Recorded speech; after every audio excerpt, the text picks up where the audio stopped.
Good evening, ladies and gentlemen, and welcome here to race number 9 of the season for the BackFire Sim Racing. Here tonight, we're getting ready for Texas Motor Speedway to play host to the loud and proud Juniors Mobile Detailing 250 fueled by Auto Ventures. I'm Seth Cole alongside of Scott Rankin. Scott, it is the next to last race of the regular season. Next week, the playoffs are determined, but it's at Daytona. So how much of a sense of urgency is there for drivers here tonight to lock themselves up playoff spots, not relying on the wild card super speedway of next week? Oh, that's exactly what I was about to say. Oh man, we're going to Daytona next week? Yeah, get it locked down tonight if you can. If you can. It's going to be super important. You don't want to go to Daytona with a question mark written next to your name in terms of playoff standings. You want to go to Daytona with that locked up, locked in, locked down, all of the above. Right, what's that going to mean for tonight? Well, it's Legacy Texas. That means we are getting bumpy, we are getting tricky, and I think we're going to see... look, I mean, I haven't called this series before, but Legacy Texas tends to cause a whole bunch of caution, so it wouldn't surprise me if we do actually see a whole bunch of those tonight.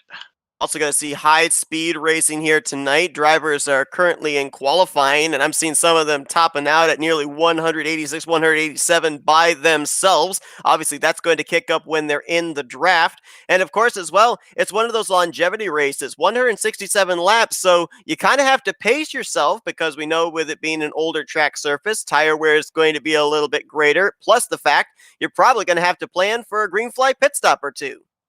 Get all of those numbers in there.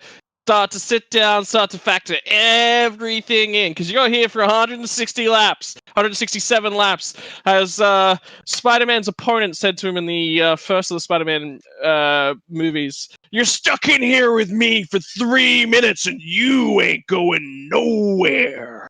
I'll wait till the book comes out. It's probably going to be longer than that. We're talking about like old songs and stuff off air just before things. There's a movie that's off air. I had that one on videotape.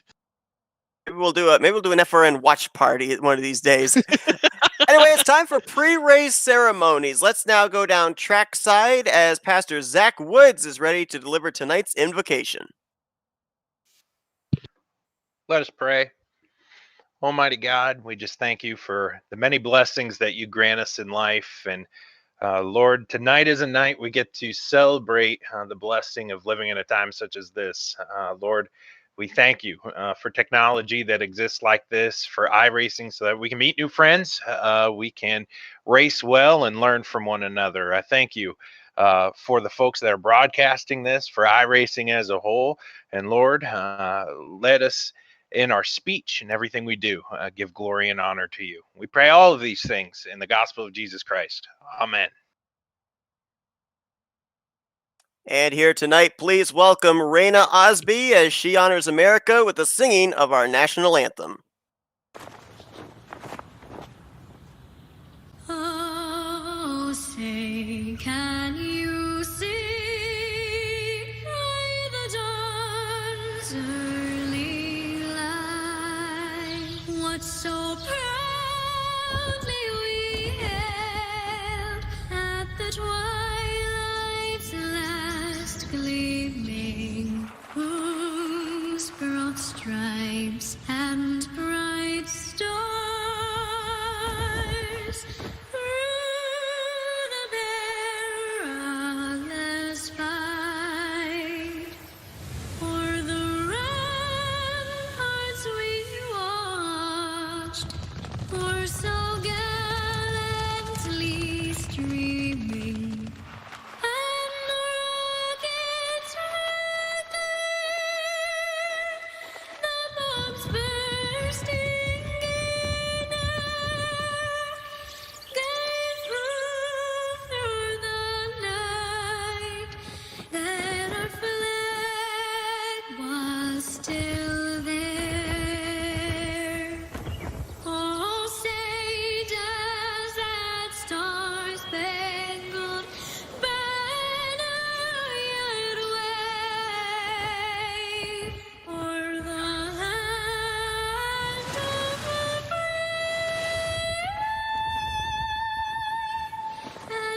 Well, everything is bigger in Texas, including the field size here tonight. 29 drivers are scheduled to roll off the grid for this evening's event.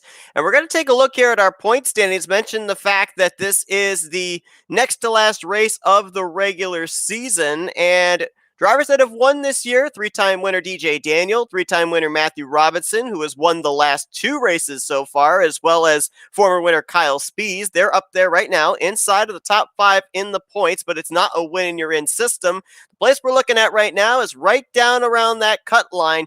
Only 8 points separate Chris Hupka, the number 16 seed, from Bryce Cobbler. And even guys like Brock Silvati, Christian Ruse, Ryan Sizemore, 23, 24, and 25 points out, knowing that we've got Texas here tonight and that wild card race of Daytona next week. They're not out of it just yet. No, so what they're going to have in their minds tonight is just guarantee yourself a really, really strong finish here tonight. Put yourself far enough ahead that, you know, it's not going to be as big of an issue. So, look, I mean, there's different ways to really play this, and sometimes you need to be aggressive. If anything, I definitely feel like you got to be aggressive tonight. But you know, like we also said, you've got to look after those tires. It's not going to be as easy as necessarily you think. You know, it's a long race, 167 laps. Anything can happen over the duration. And got to look after your stuff, man. Got to make sure you're there at the last. Well, right now, sitting comfortably inside the top 16 in the 11th spot is Jeremy Richmond, and he's your pole sitter for tonight's event. He's going to start alongside of three-time winner DJ Daniel. Row 2, Matthew Robinson looking for 3 wins in a row and his season-leading 4th win. Corey Saucier, who's still looking for his first victory, but certainly been up in the conversation week after week, rolls off from the outside of row number 2. So we've seen during the course of the last couple of weeks here, Scott, a handful of drivers that have been up there at the front week after week. Here today at Texas, do you see pretty much kind of the cream of the crop rising to the top again, those guys staying up near the front? Or is this one of those type of tracks where someone that might run mid-pack most of the race could find themselves up there in a winning position by the end of the night? It's all going to come down to tire strategy. It's all going to come down to those cautions. When are they full? I mean, we've got, what do we got? 6 sets of tires to last us the distance. So there's going to be some flexibility in terms of green, white checkers, or late race cautions. You know, fuel is definitely going to be the order of the evening as well. Look after your car, look after your stuff, and it'll look after you. We talked about how important it is on an older track surface to look after your tires. Well, it's not just tires. It's look after your front bumper, look after your rear bumper, get yourself clear of traffic, make sure that you're still in the draft. My goal here early in the race, if I was out there with these guys, attach myself to the back end of the lead pack and just sit there. I'm not looking to race anyone. I'm not looking to do anything. I'm trying to figure out the guys that are around me. I'm trying to figure out where they're strong, where they're weak, where I'm strong. You know, all of these sorts of bits and pieces. Where am I going to be able to set the overtake? Where's the grip going to rubber itself in? You know, what's basically my goal for the evening? Interesting to watch the strategy of the driver of the 5, Chris Hupka. We mentioned 4 points ahead of 17th in the stands and a big field here tonight. If he DNFs, a lot of points could be gained on him by those drivers that are just outside of the playoff cut line looking in. He rolls off from the 20th position, but here we go. 167 laps here tonight. Pace yourself, boys. It's going to be a long one. Green flag flies at Texas.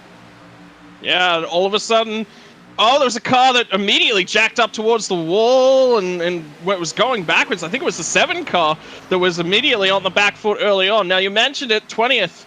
Look, this is... big wreck in turn 1 and 2. It's Trevor White, Noah Owens, Gene Cato in the 2. I believe Bryce Cobbler in the 42, one of those drivers down around that cut line. He's involved. At least 4 cars there over in the turns 1 and 2 vicinity. There is the 14 of Christian Ruse. The front end completely ripped off his car. Also the back rear deck lid gone. Gene Cato smoking there on the back straightaway, and wow, that was a big wreck very early on. Not even a lap into this race, and already a bunch of torn up race cars. Yeah, look, I mean, we've talked about it. Settle yourself in. Try and go the distance here, boys. Whew, that was a quick start.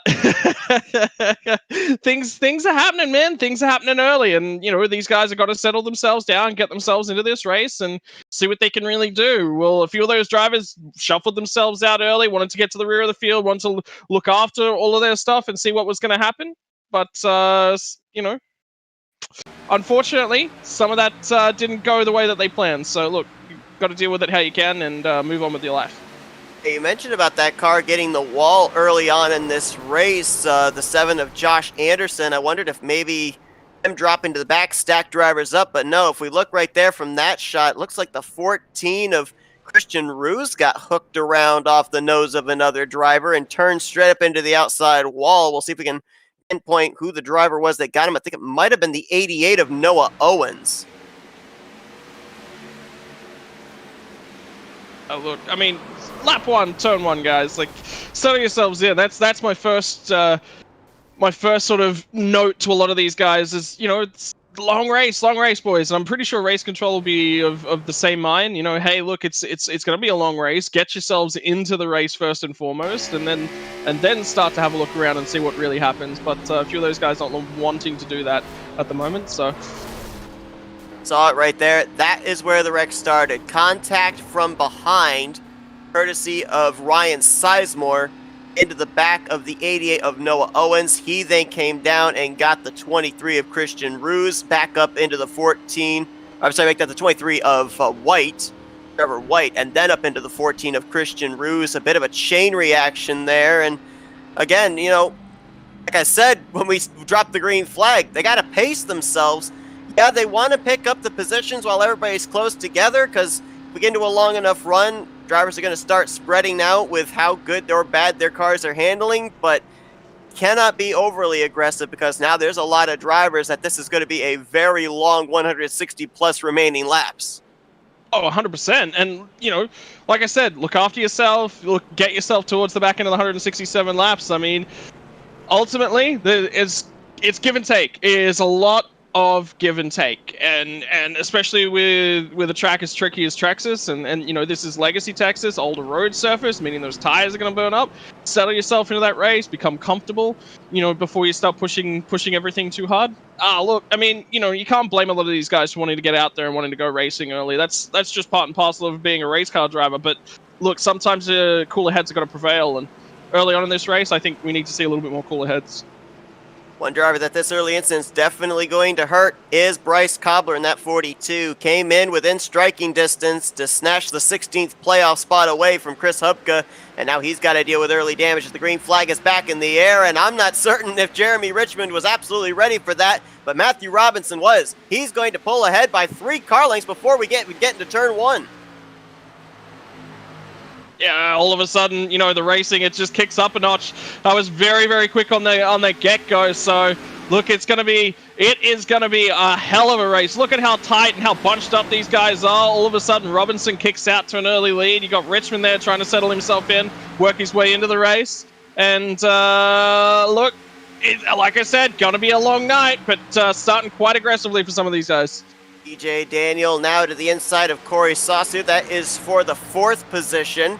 Daniel trying to chase his teammate Matthew Robinson. Those two have been having a little bit of a game of one-upsmanship these past couple of weeks, as both of them tied with 3 wins apiece. Wanting to see who's going to get the tiebreaker just in front of 96. You find the 97 of Brock Silvati. We're kind of going down numerical order. 99 leading, 98 behind him, 97 in 3rd, and 96 in 4th. A bit like that, isn't it? So, well, look, I mean, like I said, going to be a long night. I did actually notice that it's so weird to see so many 90 cars in a field like this. Like, I mean, how often do you see a triple numbered car in a NASCAR? There's not many of those. So to see the top 4 numbers, all at the top 4. And in numerical order, Seth. Like, in numerical order, it's planned. That's the kicker. That's the thing that's shocking me. I thought for a moment that I was looking at a running order in inverse, but nope, it's actually the car numbers in inverse here inside the top 4. But now Silvati wants to break that up. He wants to put 97 in front of 98 where it's supposed to be. He's going to challenge for 2nd place to the inside of Jeremy Richmond. Well, I mean, if you can get the move stuck, and I mean, like you said, these guys are actually teammates, so they need to be working together here early and looking after their tires. All good that they're out in front, but it's no good if they start sliding back. Driver that had a solid outing in qualifying, actually held the pole position for a couple of moments before Matthew Robinson and Jeremy Richmond were able to top him on the leaderboard. James Cato in that 3 machine, right now solidly holding down the 5th position in between DJ Daniel, and looks back in his rearview mirror, sees the 17 of Dylan Herberton.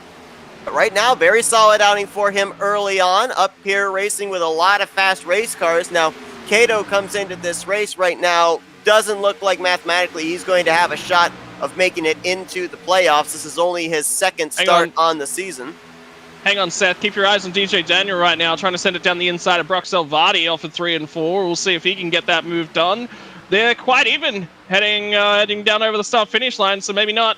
But Salvati's still there on the inside, and what it's actually allowed is Dylan Herberton to go with him. So all of a sudden, the 97 of Salvati is shuffled back as DJ Daniel picks up a couple spots, and he just got shuffled a little bit out of sync there.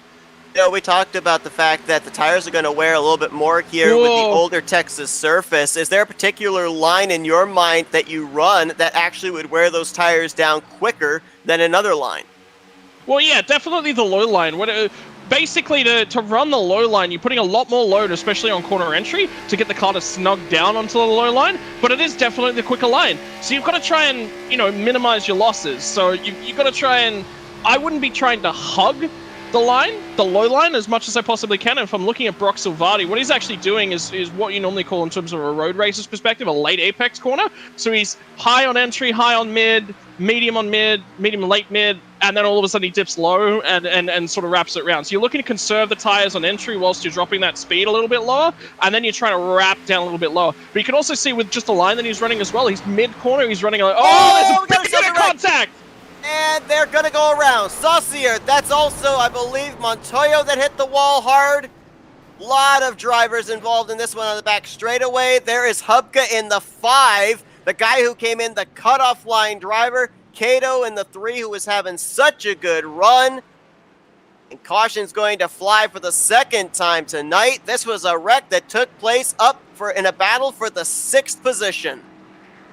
Wow. I was just looking at it. I think I've got Byron, I've got Cato, I'm just trying to have a look at some of the other cars that are actually involved in this one. There's a lot of cars in this. Corey Saucier, by the look of things. There's a fair few high drivers. No, Saucier's actually fine, so ignore that.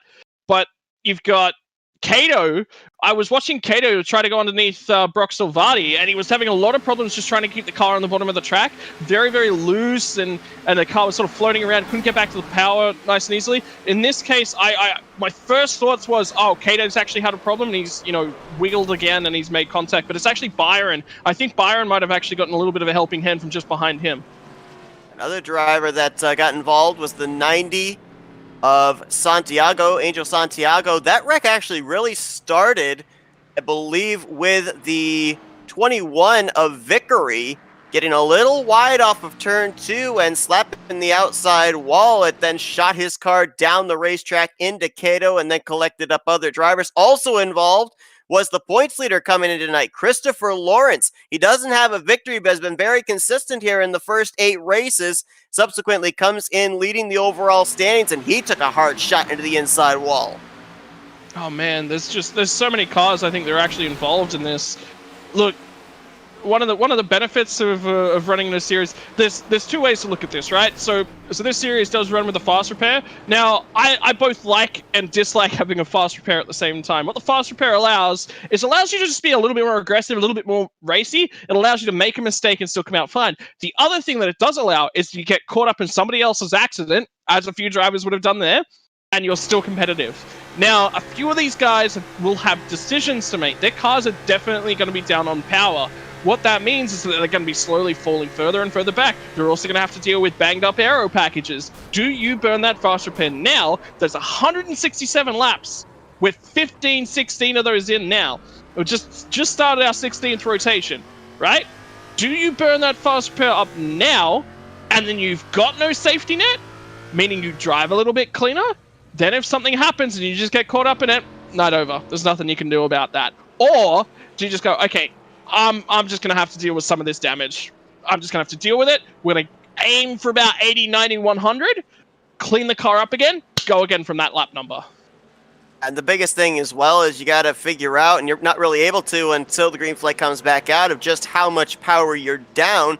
Kind of have to calculate, is this car capable of at least holding the race leaders at bay if they come around and are about to put me a lap down?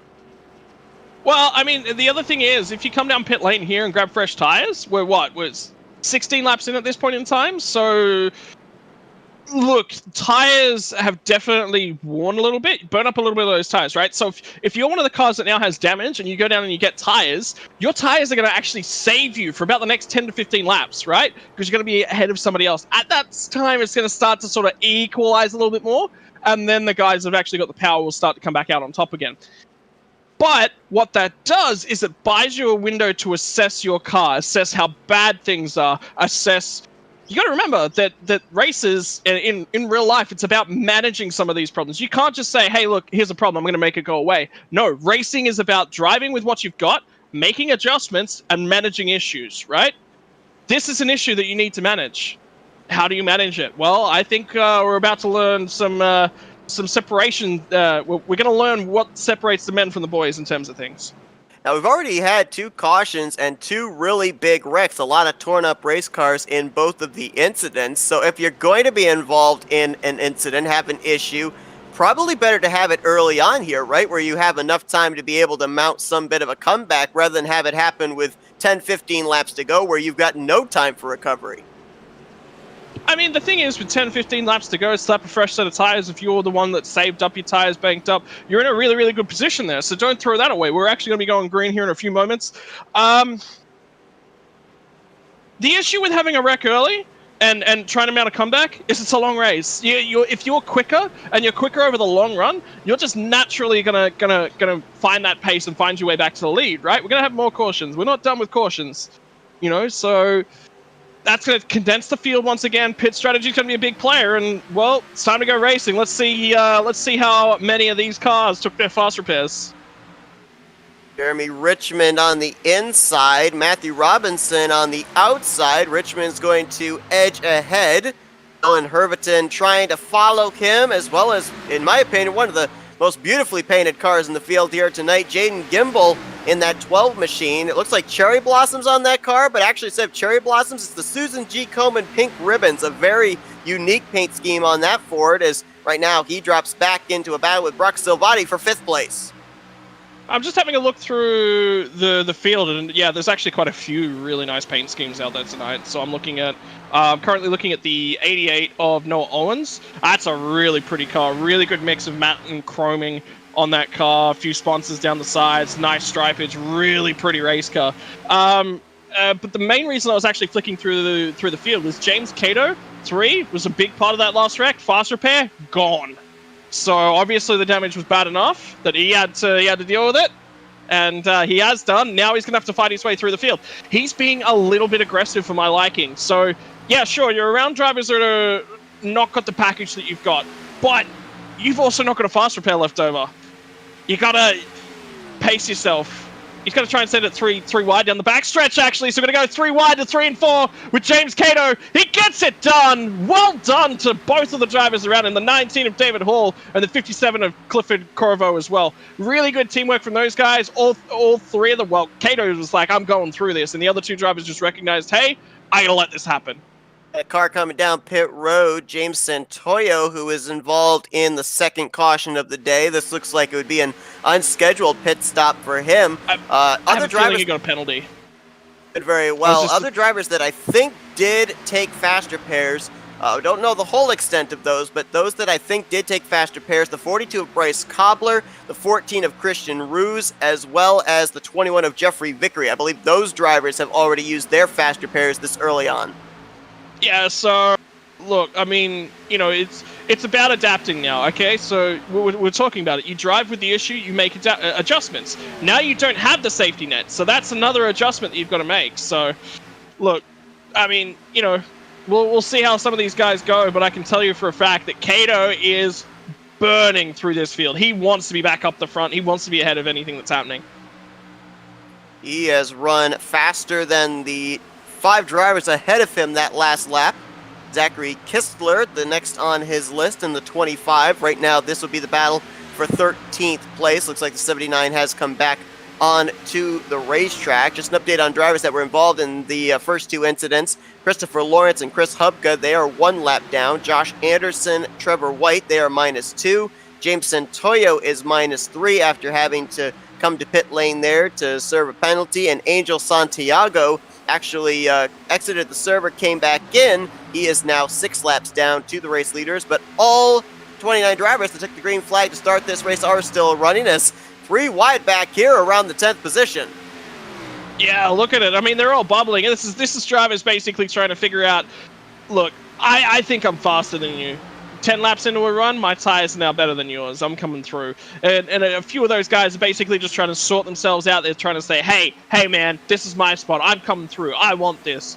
So look, little bits and pieces of adjustments, some of their race cars are running a little bit better. This is where Cato is as well. Look, he's going to send it 3 wide again. It's to James Cato going down the backstretch. He wants a piece of this.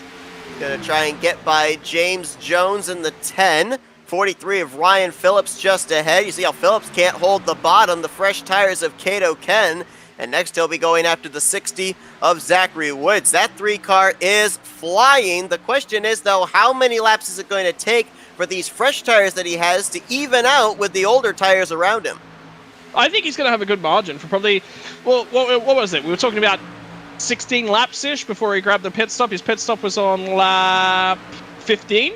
So 15 laps. We had 2 cautions, so we're looking at 7-8 laps in the tires, so it's going to be 0.1, 0.2 of a second in terms of benefits. But just that little bit of an extra grip, especially running in traffic. Some of the guys that are actually up in front, I actually just had a look. Dave Herberton's just taken the lead, so really good job by him. He's now pulled in front of the freight train of the 9s, just behind him. So there's been a race for the race lead whilst we've been watching this in the middle of the pack, but Cato's probably going to have some pace for a good while. I don't think this is going to settle down until probably, let's say, another 10, 15 laps from now. And right now, the battle for the race lead, it's still there. Irvington was able to get around Richmond for the top position, but he's not been able to pull away. Jeremy Richmond still keeping him within 0.2 of a second. It's then a gap of almost a full second back to DJ Daniel. And as we mentioned, the fact that this is going to more than likely be a race that will go into long green flag runs, and as the run starts to near the end, closing on green flag pit stops, we're going to get an idea of who is the best in tire conservation, who's able to preserve their good years for the long run.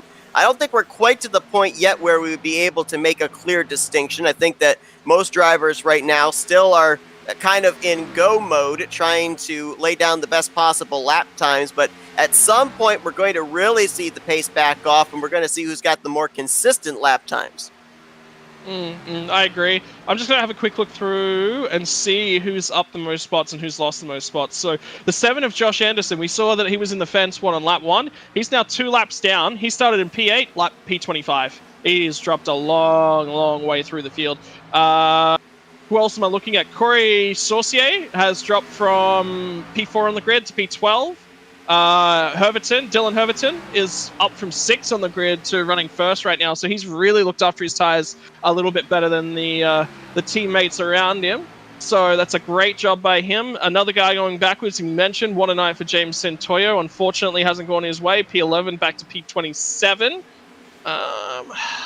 There's not many drivers who have gone from like 20s into... Probably the most improved so far is Christian Ruse, started P22 all the way up to P11. And that seems to be about the best. David Hall started 18th, is 18th. Zachary Woods, P17 up to P9. So there's a couple guys that have been moving, but not many. Zachary Woods, one of many drivers that right now look like they are well situated points-wise of advancing into the playoffs. Jordan Stencil, Jeremy Richmond, J.R. Miller, Corey Saucier, among some others that if they at least can finish with a top 15 here tonight, more than likely, even regardless of what happens next week at Daytona, they will point their way in to the playoffs. Just based on the fact here in the first 8 races, we've only had 4 drivers go to victory lane, and only 3 of them are up inside the top 16 in the points. Yeah, and look, it's so there's two again. There's 2 ways to look. This is what I love about racing, right? And this is what I love. I'm an academic, so I love looking at both sides of an argument because you learn so much looking at it. What's the benefit of running a playoff system with a win and in? Well, it means that drivers that get that big win, they get that big flash moment and they're straight into the playoffs, you know? So generally it's only going to be your best drivers that are winning. Then you have rounds like Daytona, you have rounds like Talladega, you have rounds like iRacing Superspeedway, if any of these series just run those, who can be a little bit of a wild card, which means you're going to end up with a driver that's knocking somebody out of the playoff positions that hasn't necessarily been there and is just flash in the pan style racing. But that all of a sudden, they put themselves in playoff contention. It's a great feeling as a driver when you come along, you win Daytona, and you're in a playoff scenario. However, like I said, downside is you're knocking out probably a more consistent driver who definitely could be racing for the championship.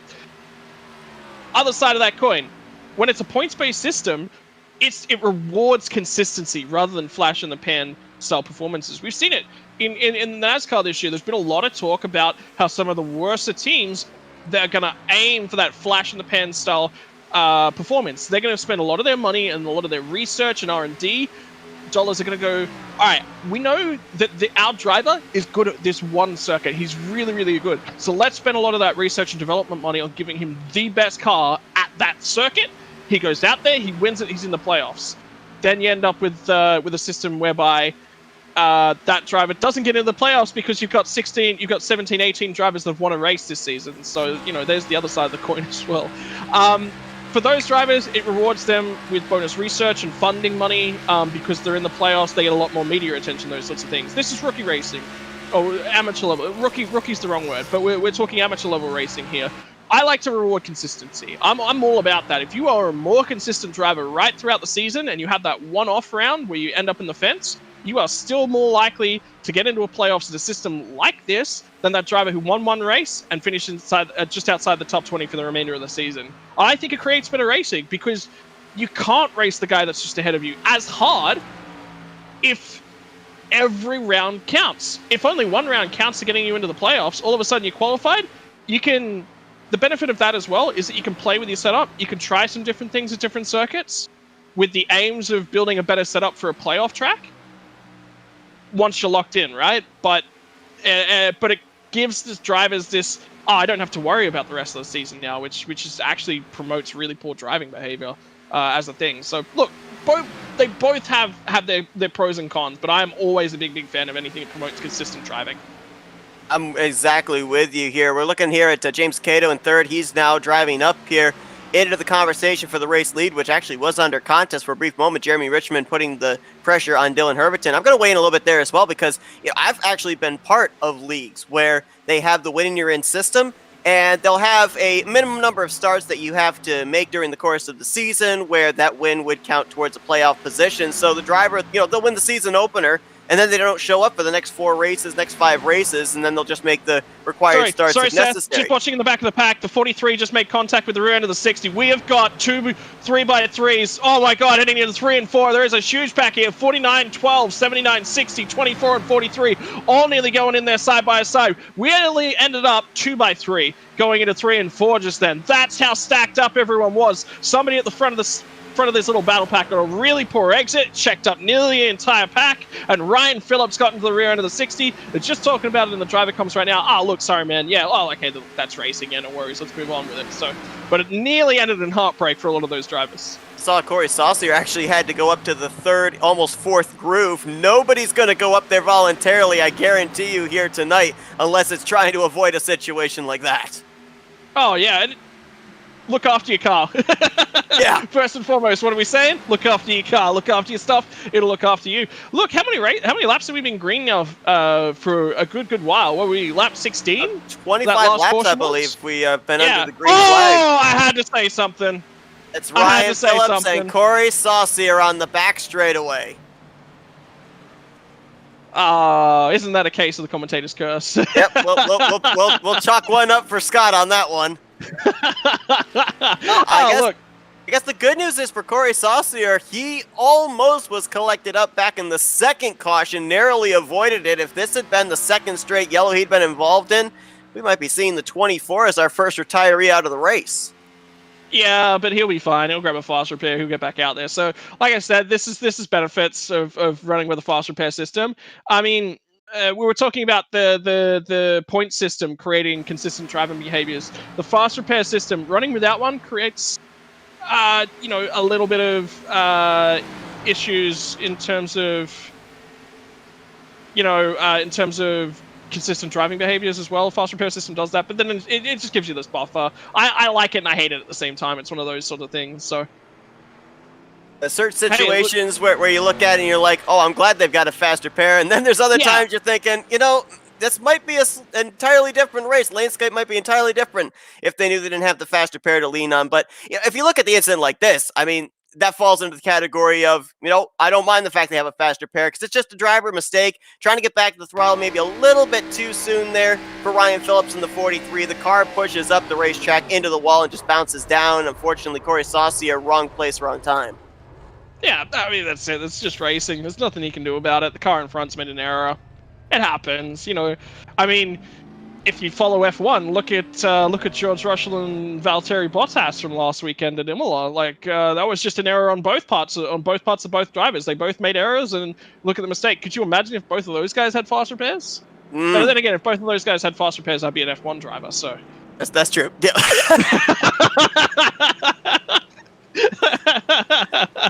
But okay, so let's talk strategy now. So James Cato, he burned up a set of tires to get himself all the way back up to third place. He rolls off a pit road in P8. So he's lost 5 spots. He was third when he rolled onto pit road, but he is 1 set of tires down on the rest of this lead pack. So look, 100 laps from now, that may play out as another story that we've got to keep an eye on.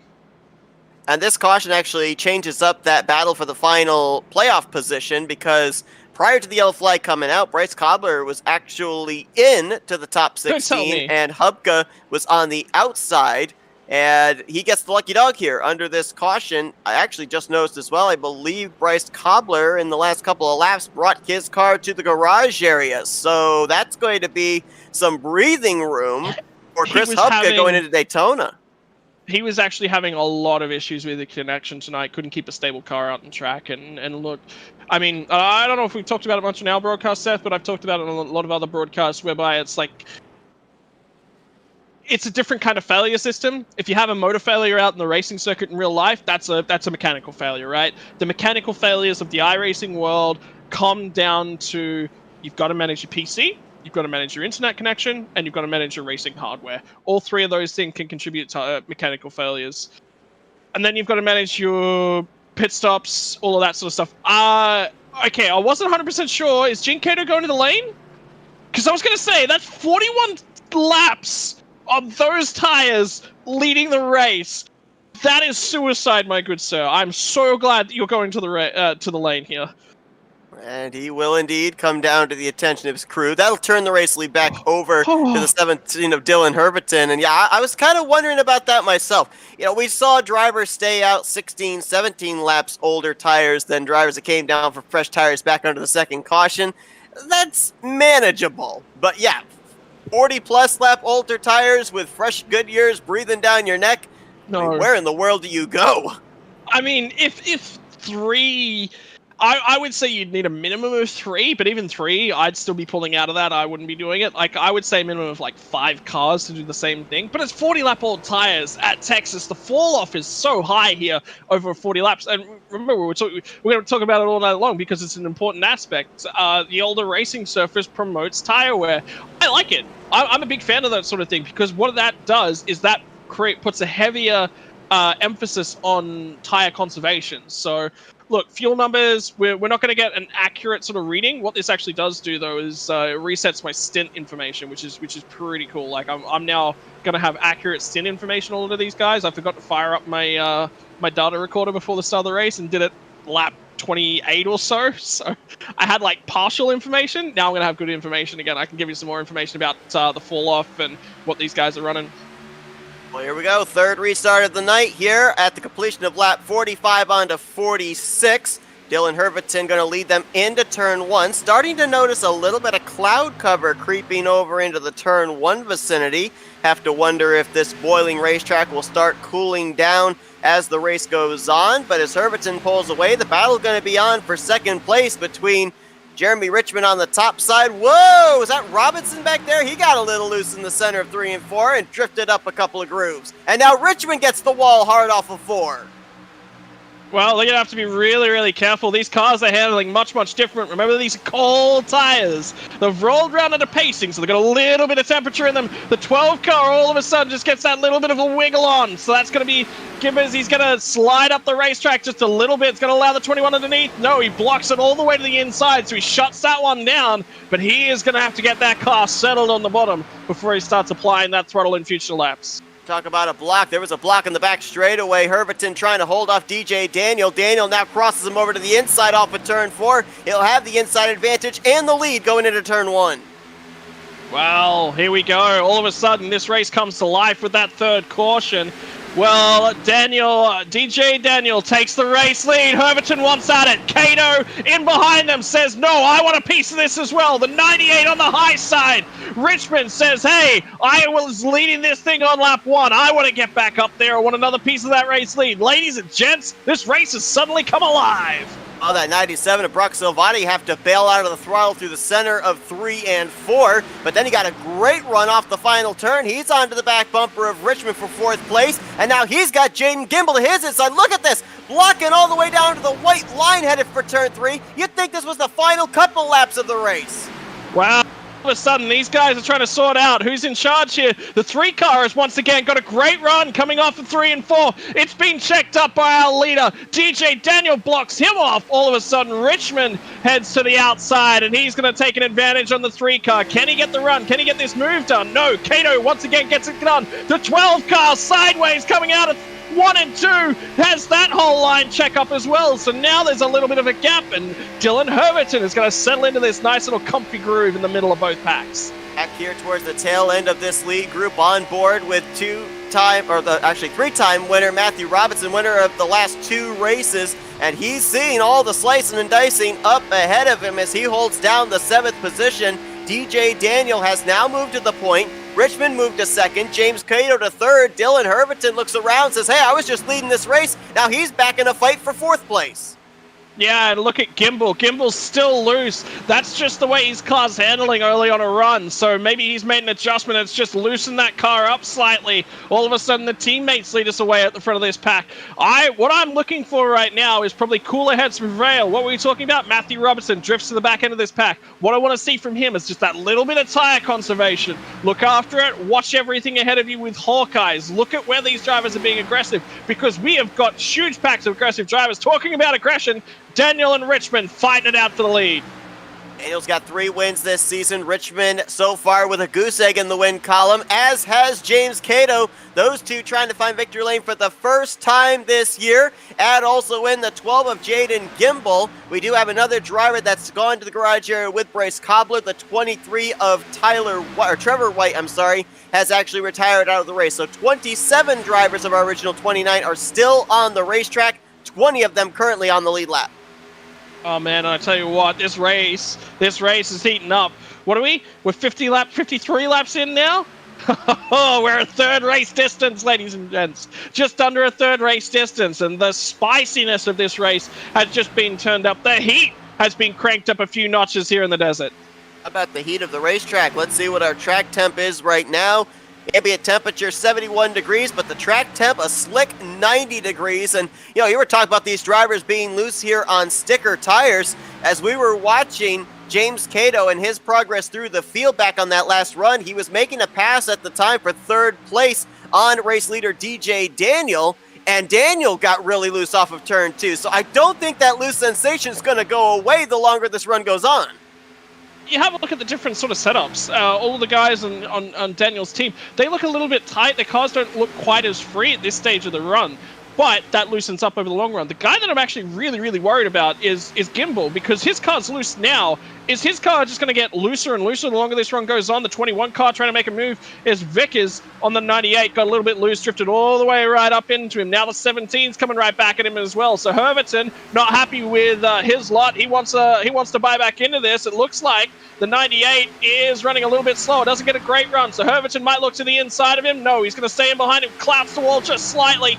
And that'll be a little bit of damage here. But, man, there's racing for the race lead. There's racing for 5th, 6th, 7th spot. You know, it's all over here.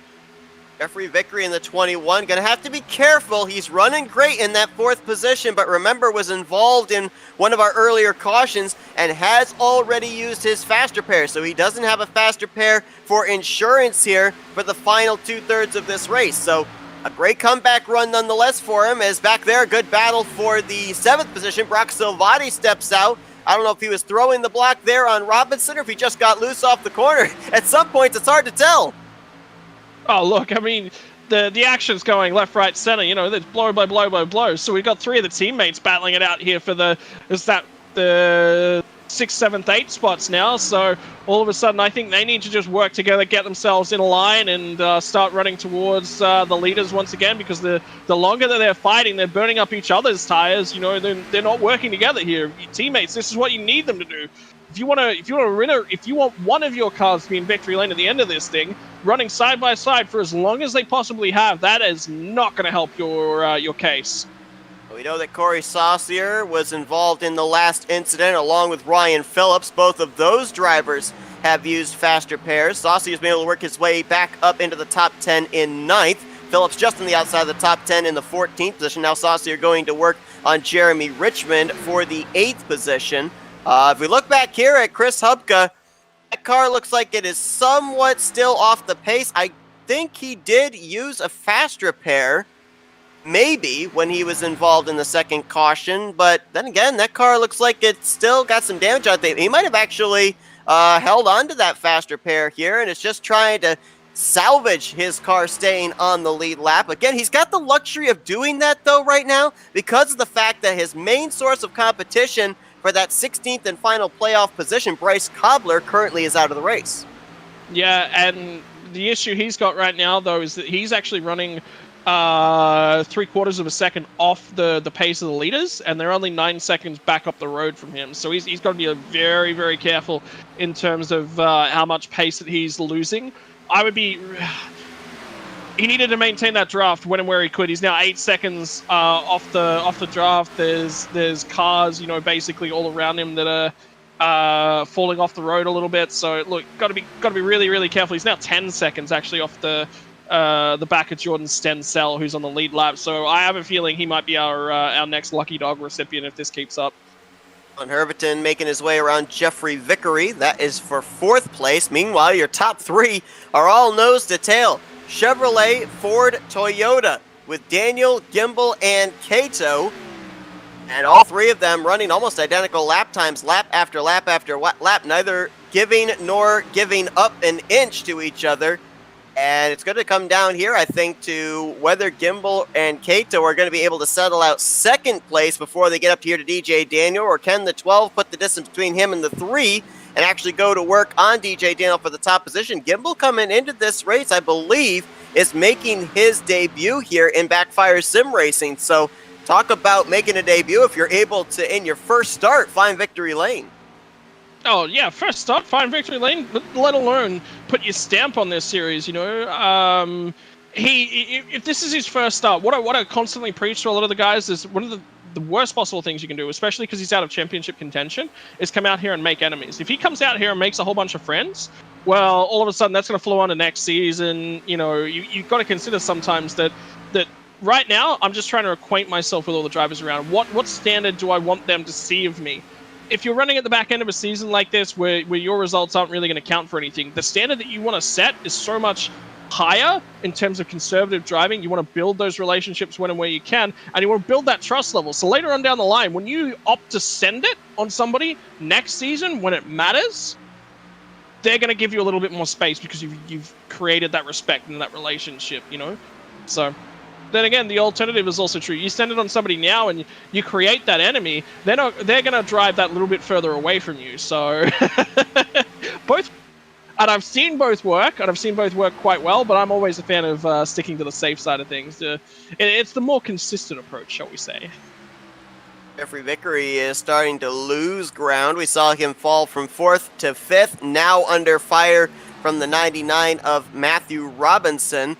That is for a battle inside of the top 5. A little bit further back, I'm noticing a driver that did not lay down any laps in practice. With it being open setup, obviously was working on his setup during the course of the week. Didn't have to put down a lap here in practice, but Kyle Gartner, nice run there for the 49. He just cracked the top 10, and Gartner coming into this race 4th in the overall standings, solidifying here tonight that he will be in the playoffs, and right now just continuing on the momentum. That's another thing, too, that we don't often talk about when playoffs begin, is in those last couple of races of the regular season, you want to have the top 5s and the top 10s if you can't find victory lane, because those good finishes, that consistency, that good mojo, you want that to carry over when the playoffs are starting. Yeah, I mean, the playoffs for a large part are kind of like a reset button, right? So if you can basically guarantee that you're finishing every single race inside a position that guarantees that you'll progress to the next round, all of a sudden, things look a lot better for you, because you need to flash in the pan, right? If you're going to win a championship, you have to flash in the pan in the playoff system. The last race of the playoffs, you have to win that race in order to win the championship. But in order to get there, you have to make yourself... Whenever I look at an endurance race, this is my approach to it. And this is something that comes up, and a lot of the commentators say when looking at the endurance races. I'm an Aussie, so I look at Bathurst a lot. Buy your ticket to that last hour of the race. Well, it's the same in terms of a playoff system. Buy your ticket to that last phase of the playoffs, then go for it.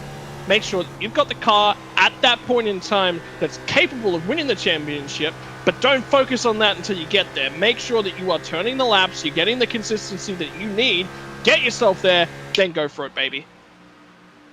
Under 100 laps remaining here at Texas. DJ Daniel pacing the field here, as we have now gone almost 30 laps into this green flag run. 70 laps about to be complete here at Texas Motor Speedway. We're going to step aside for a quick commercial break and then be back to the action here for BackFire Sim Racing. You won't miss a thing. We're going to go FRN side by side. It's a road few dare to travel, a journey filled with danger and unpredictability. So why do we traverse this road? Why do we take such a gamble? Because if we don't try, we'll never know what we could have achieved. That's why we strap in, rev up, and fix our focus on the ultimate prize. Because the reward is well worth the risk. The 2021 NNSCRA Daytona 500, Saturday, February 20th, exclusively on Flatout Racing Network.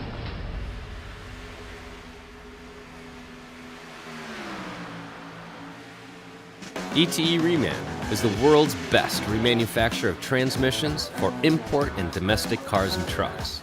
Based in Milwaukee, Wisconsin, our customers are repair shops, auto parts stores, dealerships, and distributors.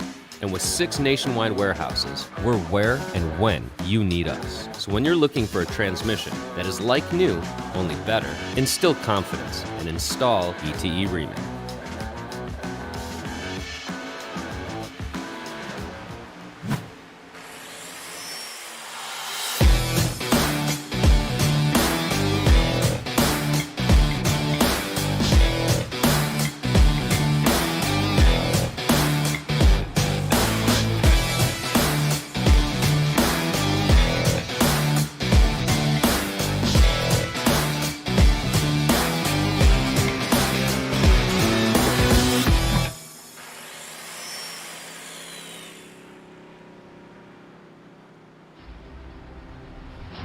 It's a road few dare to travel, a journey filled with danger and unpredictability. So why do we traverse this road? Why do we take such a gamble? Because if we don't try, we'll never know what we could have achieved. That's why we strap in, rev up, and fix our focus on the ultimate prize. Because the reward is well worth the risk. The 2021 NNSCRA Daytona 500, Saturday, February 20th, exclusively on Flatout Racing Network.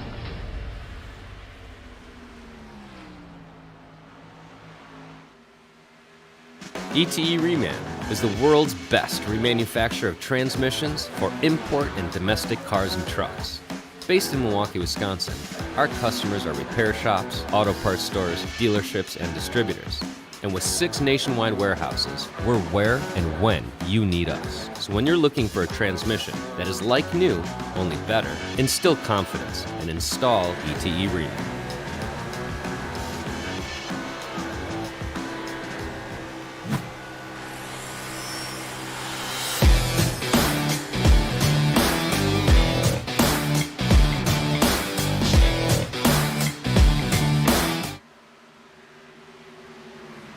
Welcome you back here to Texas Motor Speedway, the loud and proud Juniors Mobile Detailing 250, fueled by Auto Ventures. DJ Daniel showing the way here at Texas Motor Speedway as he starts to work his way through some slower traffic, and you saw it there on our side-by-side, a mechanical problem of some kind for the 97 of Brock Silvati, and he had to bring that car down pit road and put on a fast repair, it looked like, so we're trying to pinpoint what exactly went wrong there.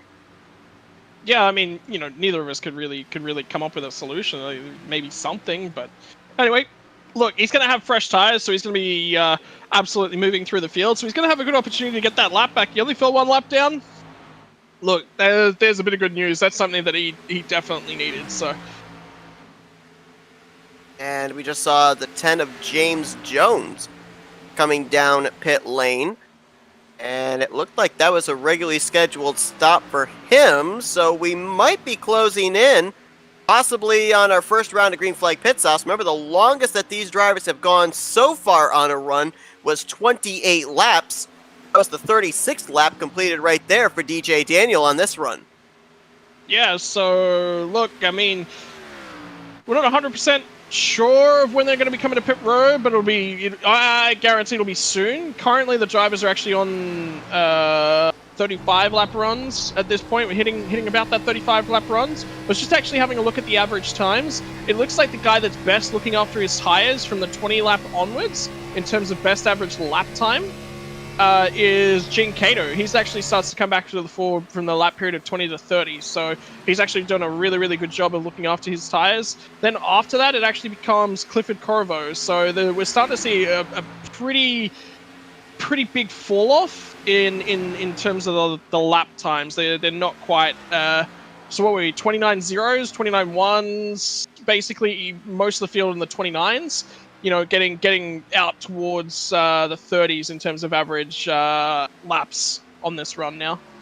If we look at DJ Daniel as a bit of a test case, 39 laps now he's been on this run, and compare his last lap time to his fastest lap time, that is a 2 4/10 slower that he just ran than his fastest lap time, which was a 28.9. Yeah, so 1.5 seconds of fall off. So obviously, I'd be keeping my eye. What I want to see is where the 97 ends back up. How long it takes Brock Silvati to get back to the leaders. So he's currently mired in the middle of traffic. He's actually racing for position with the number 9 at this point in time, at Christopher Lawrence. This will put him to the lead car 1 lap down as soon as he gets underneath him, and he'll keep motoring on. He's actually quite deep within the field. He's around the 14th position mark, so it's actually going to take him a fair while to get back to the leaders. So he's probably about 1.5 to 2 laps down. By the time he's at the start-finish line, the leader DJ Daniel was through the center of 3 and 4, so he's about maybe 2/3, almost 3/4 of a lap behind the race leader in the 96. Yeah, and he's looking to make some more overtakes, but that 9 car just does not want to work with him. I don't think the 9 actually realizes that he's on the fresher tires, so he's going to have to build that run. Get it done, shows the nose underneath again, gets it done this time. Had a good battle back here as well for the 5th position. Corey Saucier tried the outside line against Dylan Herberton. Couldn't make it work. Herberton will hang on to the spot as there you see Sobati moving around. He will move into the free pass position should we get a caution. You talked about Gene Cato having consistent lap times there. Well, he actually lost 2 laps since we last saw him staying out, we thought, and then he came down pit road with the 1 green signal under the last yellow flag, and with coming down pit road just moments ago, he's lost another 2 laps, so now -4 to the race leaders, and it looks like now DJ Daniel is going to make Brock Silvati's work even more difficult. He just lapped Noah Owens, and so now Owens currently holds the free pass position. Yeah, I'm just actually looking. There was a 25 hit the lane just there as well. So that's Zach Kissler. So it looks like cars are actually already multiple laps down. I actually have a feeling that Kissler might have been forced to come back to the pit road because I think he's picking himself up a penalty there. So he was already 2 laps down. I think he's about to go 4. So and no, Christopher Lawrence, the 9 car, just hit pit lane. So it's a lot of those guys that are already a long way back. They're recognizing that one of the best ways to get back to the forefront of this motor race is actually to come down pit road now. Buy themselves. Vervatten on the back straightaway. He's going to save it. Man, that car got wicked loose. It's almost like he looked like he might have had a tire going down or something as he then drifted up the track into turn 3. Great save by the DeWalt Ford. Well, I thought he was gone for sure. Like you said, tire went down because he was running against the fence through 3 and 4. So unless he just failed to get the car to pull up, going into 3 and 4 after the moment, just missed his markers. Maybe took a few blinks, took 1 too many blinks, and missed his marker to let off and try and get the car rotated. He's lost a lot of time out of that one. Not a huge deal. Looks like 1.5 seconds basically was all he lost. So not a massive amount. He's going to find his way into pit road immediately. Along with Vickery and Gartner. So that is 7th, 8th, and 9th that are jumping onto pit road now. Looks like Jeremy Richmond. Yeah, our pole sitter is on pit lane. So we're going to see the entire field probably pull themselves through. I would expect Daniels to run long here because he knows that he's got a good car. Gimbal will assume the race lead because DJ Daniel, well, I said he was going to run long. Not so. Gimbal all of a sudden assumes the race lead, and I don't know. You're in that second spot. You kind of gotta cover the other guy off, right? I would be looking. A good friend of mine said to me, "You want to run 2 laps longer than whatever the other guy is doing, because that 2 laps isn't going to be a huge deal, and then you're going to have 2 laps fresher tires for the rest of the run, and it's worth it. It's more than worth it, especially if you can look after the fuel. So he's only going 1. He's going to make his way down. So I'd say it's fuel restricted numbers now. And he's going to have a little bit slow of an entry into pit road. Hard to tell. That's a 64 that he's having to hold up for. Jordan Stencil, as he was coming pit lane just ahead, and James Cato in the 3 car is going to elect to stay out a couple of extra laps. Well, is it a couple? That's the difference, right? So guys have now got, he's coming in. He just jumped on the radio straight away instead of coming in. So he's going to have 2 laps better tires on DJ Daniels and Robinson. He's going to be 3 laps better to Vickers, but Vickers is going to make that up into... Vickers is buying his track position now. So, look, there we've got a motor race that's playing out. I was not expecting, after that initial foray into the race, that we'd be getting green flag stops, but we got ourselves some green flag stops. This is a motor race, ladies and gentlemen.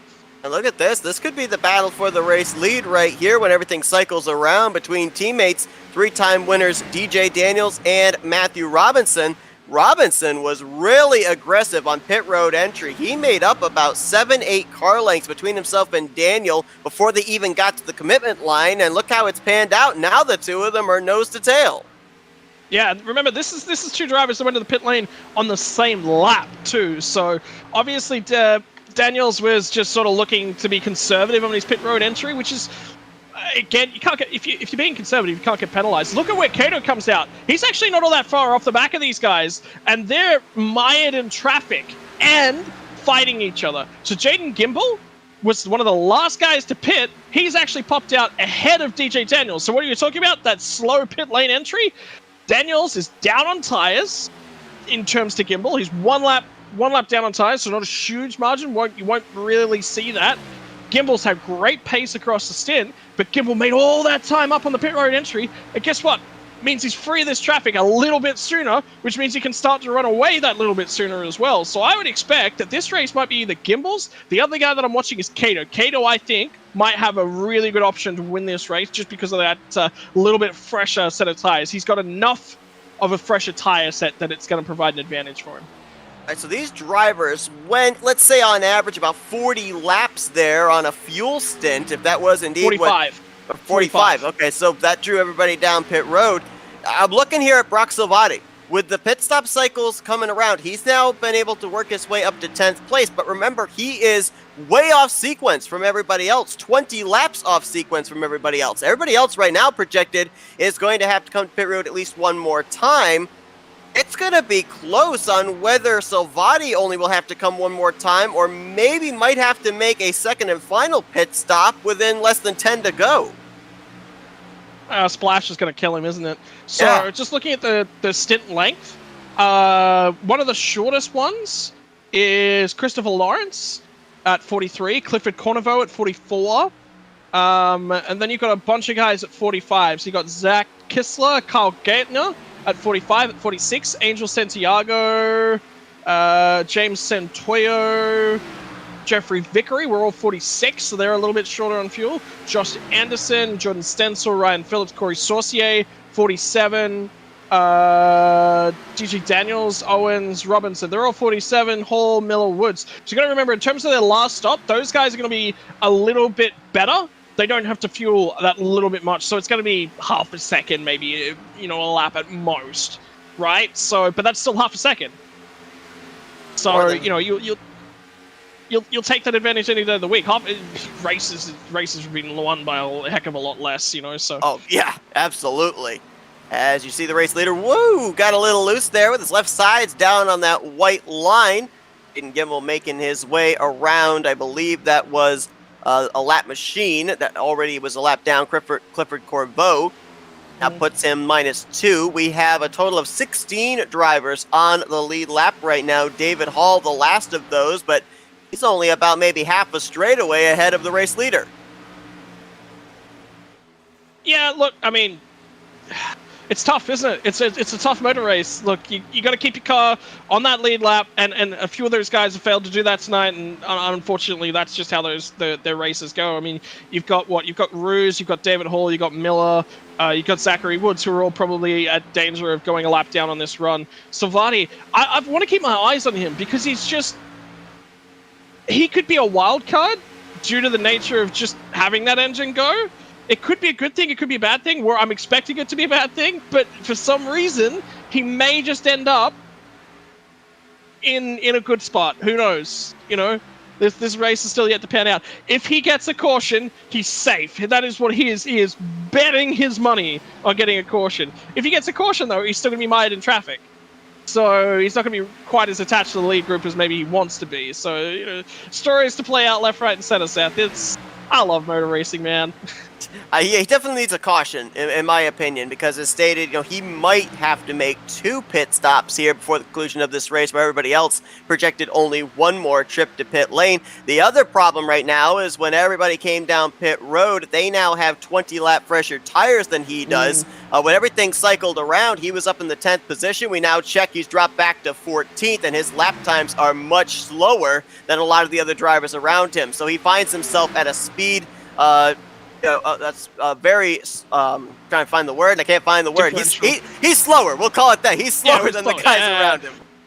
Yeah. There's a huge speed differential. Is that what you're after? That's the word I was looking for. Thank you. Yeah, it's good commentating teams. Stick up for each other. Track's dropped a couple degrees as well. We're down at god. Look, I'm sorry, ladies and gents. I'm stuck in this new age metric system. 87, so it's 88. So we've dropped two degrees at the moment. So.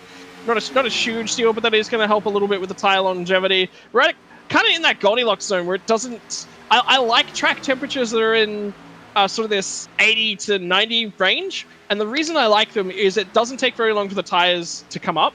Colder tracks takes a fair while for the tires to actually come up to temperature. Then they hold that temperature. You're not overly. It's not like you've got a super hot 110 degree track whereby they just melt and just fall off the car straight away. So they look after themselves a little bit better. But then it's also hot enough that the guys that are looking after their tires, it can really, really show itself. So I like this. Really, we're in the what I like to call the Goldilocks zone in terms of track temps.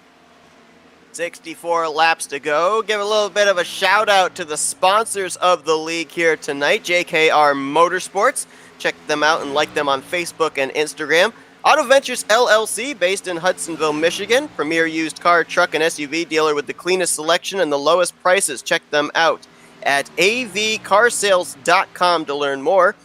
Sponsor of tonight's race, Juniors Mobile Detailing, based in Marion, North Carolina. Simply the best. Find them on Facebook and schedule your detail today. And Used Cars Hudsonville, Michigan. Used Cars and Trucks Auto Ventures LLC. Check them out as well. And also, check out Sim Shots on Facebook, where you can find awesome photos for cheap prices. So thanks to all the sponsors here tonight for race number 9 of BackFire Sim Racing here at Texas Motor Speedway, as we're closing in on 60 laps to go. It's been our longest green flag run of the evening here, but we are now into the second half of this race, Scott. And as we know, when we start getting into that latter half of the race, the aggressiveness kicks up, and sometimes we have those late race yellows that spice everything up. Boy, don't they.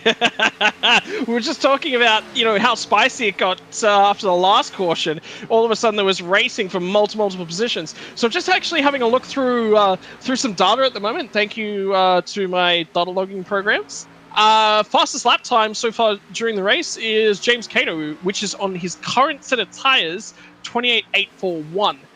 We've got 4 drivers who have done a lap this race in the 28. So they are DJ Daniel, Jeffrey Vickery, and Jaden Gimbel.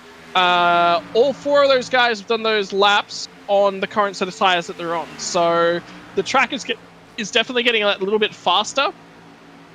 After that, though, I don't think the average lap times are on the current stints. No, so the fastest averages are actually earlier in the race, which is really odd, considering we had a lot of cautions. Interesting. There you go. A little bit of tire data for you. There you go. Chris Hupka down pit road in the 5 machine. I believe this is a regularly scheduled stop for him.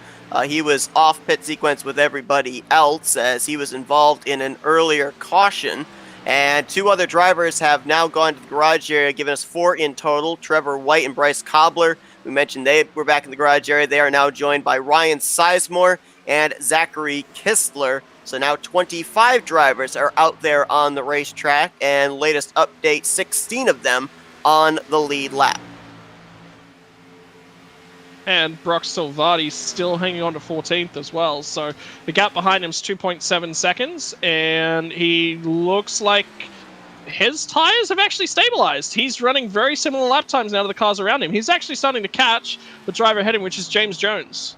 So it's incremental. It's very, very small amounts, but he has stabilized a little bit.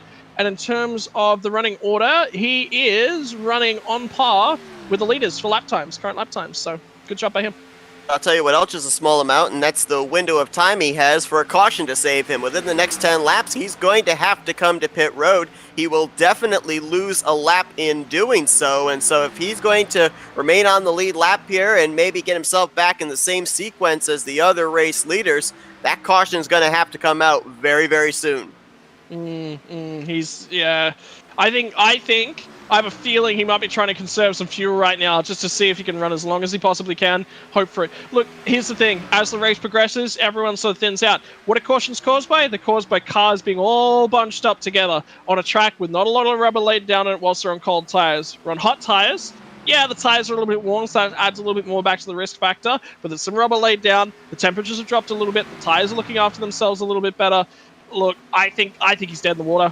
He needs something. He needs a big mistake from somebody to save his life, and he is in that window where I just don't think he's going to get it.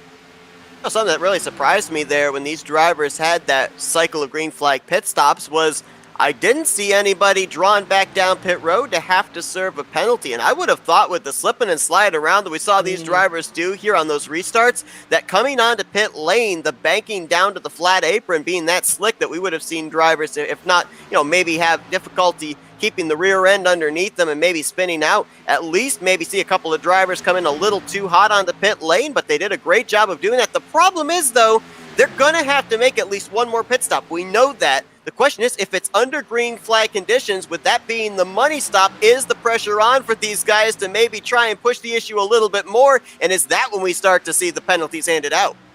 Yeah, 100%. I mean, we definitely saw drivers making mistake coming to pit road. It wasn't clean. There was multiple drivers with tires locked up. I don't think we saw anyone too sideways, which was really, really good. So the drivers definitely had a lot more control of their cars, but there was tires locked for sure, just trying to get the thing stopped and down to the requisite speed to file through pit lane minus the penalties. So look, there was this money stop, like you said, it actually puts a lot more pressure onto the pit stop. It depends. Some of these drivers will need to push the apron. I'm looking at drivers that are slowly falling back. I'm looking at Vickery. Vickery for me is probably one that might have to push the pit lane entry. Saucier as well. Gartner. Richmond is definitely going to have a good pit stop here.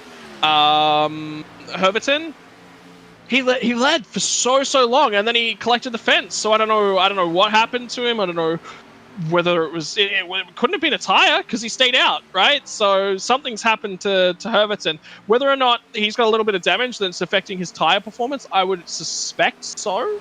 So that's why he's dropping down. He's going to need a good pit stop. Wouldn't surprise me to see him use a fast repair at that pit stop as well. I don't think Salvati can do it from here, so I don't think it really matters what he does at his pit stop. So his best bet's probably to go a little bit conservative on that pit lane entry. Yeah, I think you're asking the right question. I think, are we going to see a penalty handed out? I think so. I think we're going to see one. There's a few guys that don't need to take that risk, and there's a few guys that do.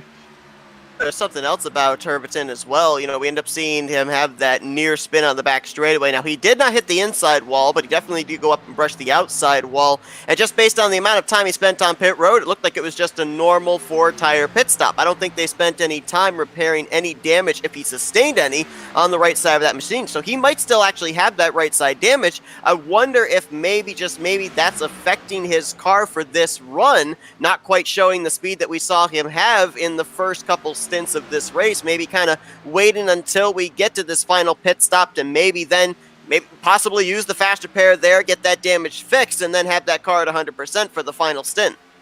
Yeah, I think so, because for the damage the level of the damage that he sustained, it wasn't enough for me to burn that safety net. It was definitely damage, and it's definitely affecting him. Looking at his car, I can't tell. I honestly cannot tell you whether or not he's burned that thing. I can't either. So, because I wasn't able to see a lot of damage, and I didn't really see... Actually, I think I see a dent. I think I see a dent still in the side of the car. So whether or not he's sustained that since coming back out, I don't think so. But I would have saved it if it was me. Like you said, I think I would have saved it. It's a tough call. Because if you save it and you don't burn it, then you're losing lap time, and you're losing it for this entire stint. And he showed that he's in a car capable of winning tonight. I was just looking here up at the top of our leaderboard. Where in the world did James Cato come from? He was back in 4th behind DJ Daniel and Matthew Robinson. He has since passed them, and he's been anywhere from 2 to 3 tenths quicker than race leader Gimbal. He's on the back door now, battling for the race lead. So, Cato has benefited from a couple of factors here. Number one, freshest tires, last pit stop. So that's been his advantage. He lost a little bit of time there because the other guy's got the undercut over on him, would have had a couple laps of fresher tires. So that would have worked in their favor. What's worked in his favor, though, is when everybody else come out, they were in and around traffic. Gimbal has had to fight for his positions. James has not. When you look at the other drivers he's had to pass, he's had 2-lap fresher tires, either 2 or 3-lap fresher tires, and all the guys that he passed. So it's not even a contest at that point. He's just so much faster than them. He'll get around them eventually. Doesn't matter. I just saw Salvati hit in the lane. Okay, so Salvati has now come to the lane and served that stop. It's 45 to home from here. I think he's safe. I think he's good. Yeah, right on the window. He might be okay. Now the question is, if we go green to the end, how well can he preserve these tires for when everybody else comes down pit road to get their fresh rubber? Because right now, they would be coming down pit lane with maybe about 33 laps to go, maybe as far as 30 laps to go, and he'll still be at about a 20-lap deficit to everybody else in terms of tire wear. Some of these other guys, I think they need to split the difference. I'm looking at the guys, Herverton. I'm expecting to see Herverton down with 40 to go. So I'm expecting him in 5 laps. Why? He's got that damage. If he's going to get it repaired, we pretty much confirmed that we're going to be green to the end from here. So we're going to be pit. That pretty much splits the difference. When you're looking at where to set your pit stops up, remember, these guys pit on a lap 88, 89, right? Those sorts of points in time. So what am I looking at? To get home, it's just under 80 laps from there. Just a tick under 80 laps. So I'm looking to go 39, 39 is what I'm aiming for in my stints. Why am I doing that? One, it means I'm on the freshest tires for the longest period of time. 2, the fall off isn't anywhere near as bad. That's the best possible strategy that you can set himself up for. So these guys are going to be coming to the lane anywhere in the next 5 laps. If they go longer than that, they're sacrificing track position now for better tires later, which means that you're going to see them fight for the lead and fight for those positions in the last 5 to 10 laps, but they're giving that up now. Guys that I don't expect to be coming to pit road early, James Cato, I expect to see Gimbal in earlier because he can obviously tell that he's struggling. Daniel, I expect to be coming down early because he's lost this race lead. He wants to keep in touch with these guys and he wants to give himself the best bet. He needs to go as soon as possible to just really throw this thing up there. Whilst ever he stays out on this set of tires, he is losing time, right? Oh, we had some smoke there on the front straightaway. I'm not sure where that came from. James Jones is coming down pit lane. I don't know if the smoke came from his machine or if it just came from a driver that had left their pit stall, but I thought for a moment that we might have had a spin on the front stretch. Oh, well, that would have come a couple laps too late to save Salvati, wouldn't it? It would have, absolutely. Yeah, going back to your point there, too, with crunching those numbers, if you think about driver positioning as well in terms of playoffs, Gimbal, Cato, these are guys that are not going to be able to point their way or win their way into the playoffs. They're just too far back. They've made a limited number of starts. Gimbal's making his first start. Cato, I believe, is making his 3rd on the season. So they're just in race win mode. I think that if you're these guys, you can't run the risk that if a caution does come out and you would come down pit road early and get trapped a lap down, losing all that traction, you can't run that risk. You've got to run this run until that thing's out of fuel. You've got to basically stretch this thing completely to the end. No. The reason I say it is look at their last pit stop was a green flag pit stop at the maximum fuel distance, right? So what that says to me, this thing's going to go green at the end. I'm pretty confident that this thing is going to go green at the end because the level of the grip on the track is now there. The track temperature's come down another couple of degrees. We're looking probably, 83, 84 degrees? So it's actually a really, really good track temperature now in terms of speed. That also promotes me to wanting to go a little bit earlier because these tires I've currently got on the car have been running a little bit longer in a little bit worse track position, meaning that they've burned up a little bit more. So the fall off on this next set of tires is going to be less. Yeah, you're going to trap yourself potentially a lap down. But if you want to win this race, you're going to make that call. You're going to make that call. James Cato makes that call to go to the inside of Jaden Gimbal now.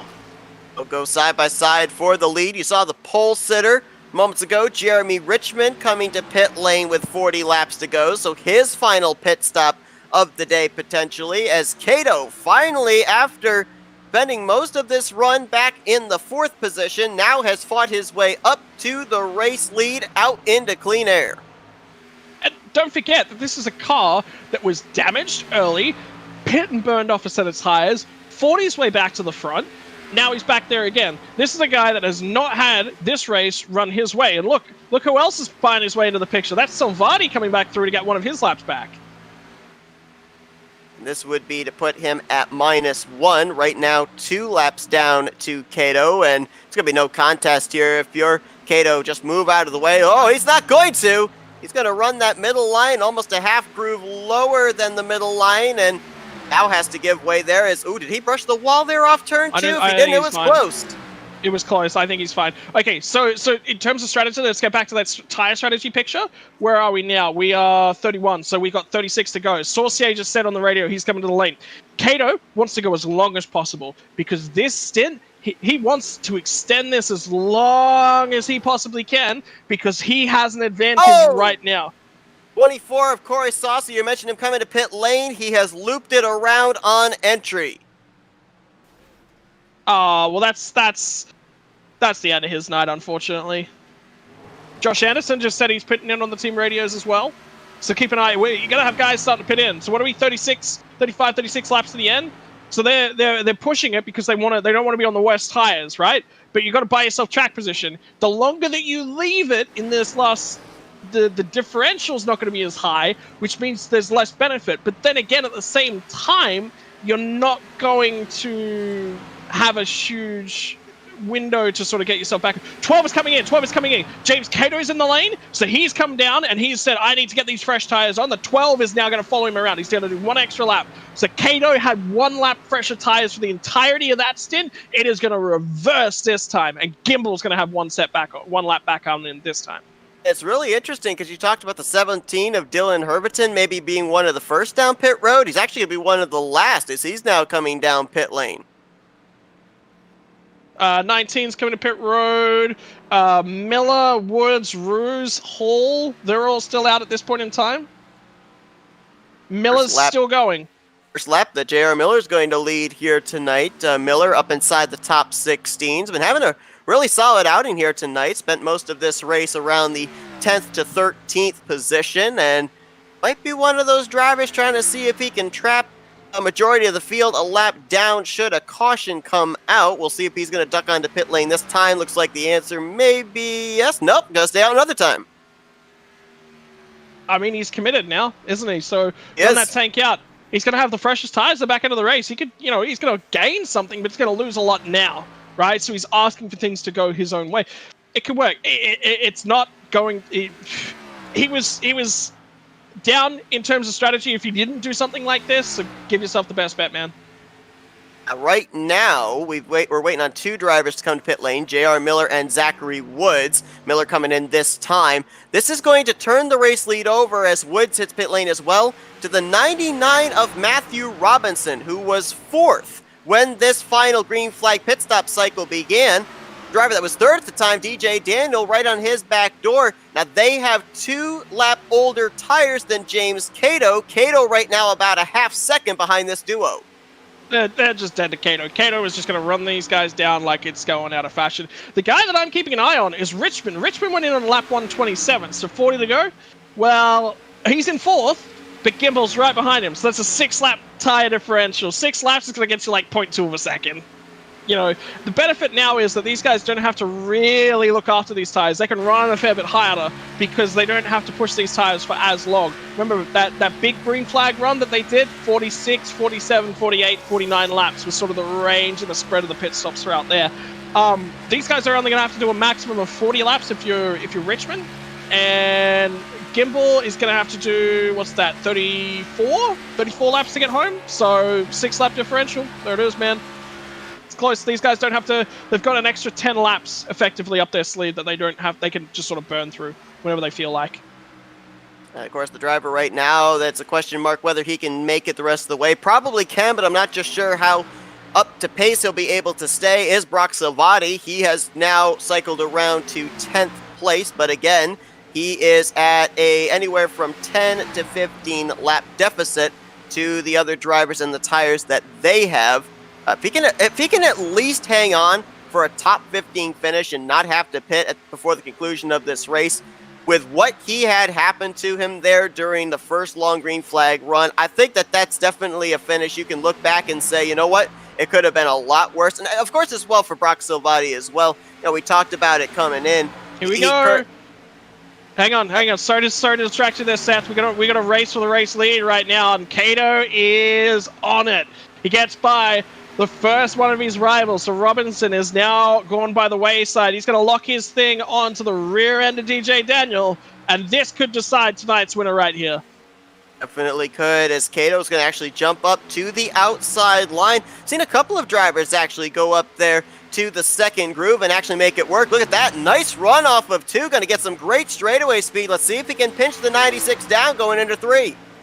Yeah, he has. He's done a great job of that and then drifted all the way back up, maintained that momentum. Great move. Really, really good job. He's got better tires, but you've still got to get that move done. It's 2 laps the differential in terms of tires, and the other thing that he's going to do is DJ Daniels' tires are going to be worse off for having had to race him like that. Now Robinson says, look, I can see you struggling.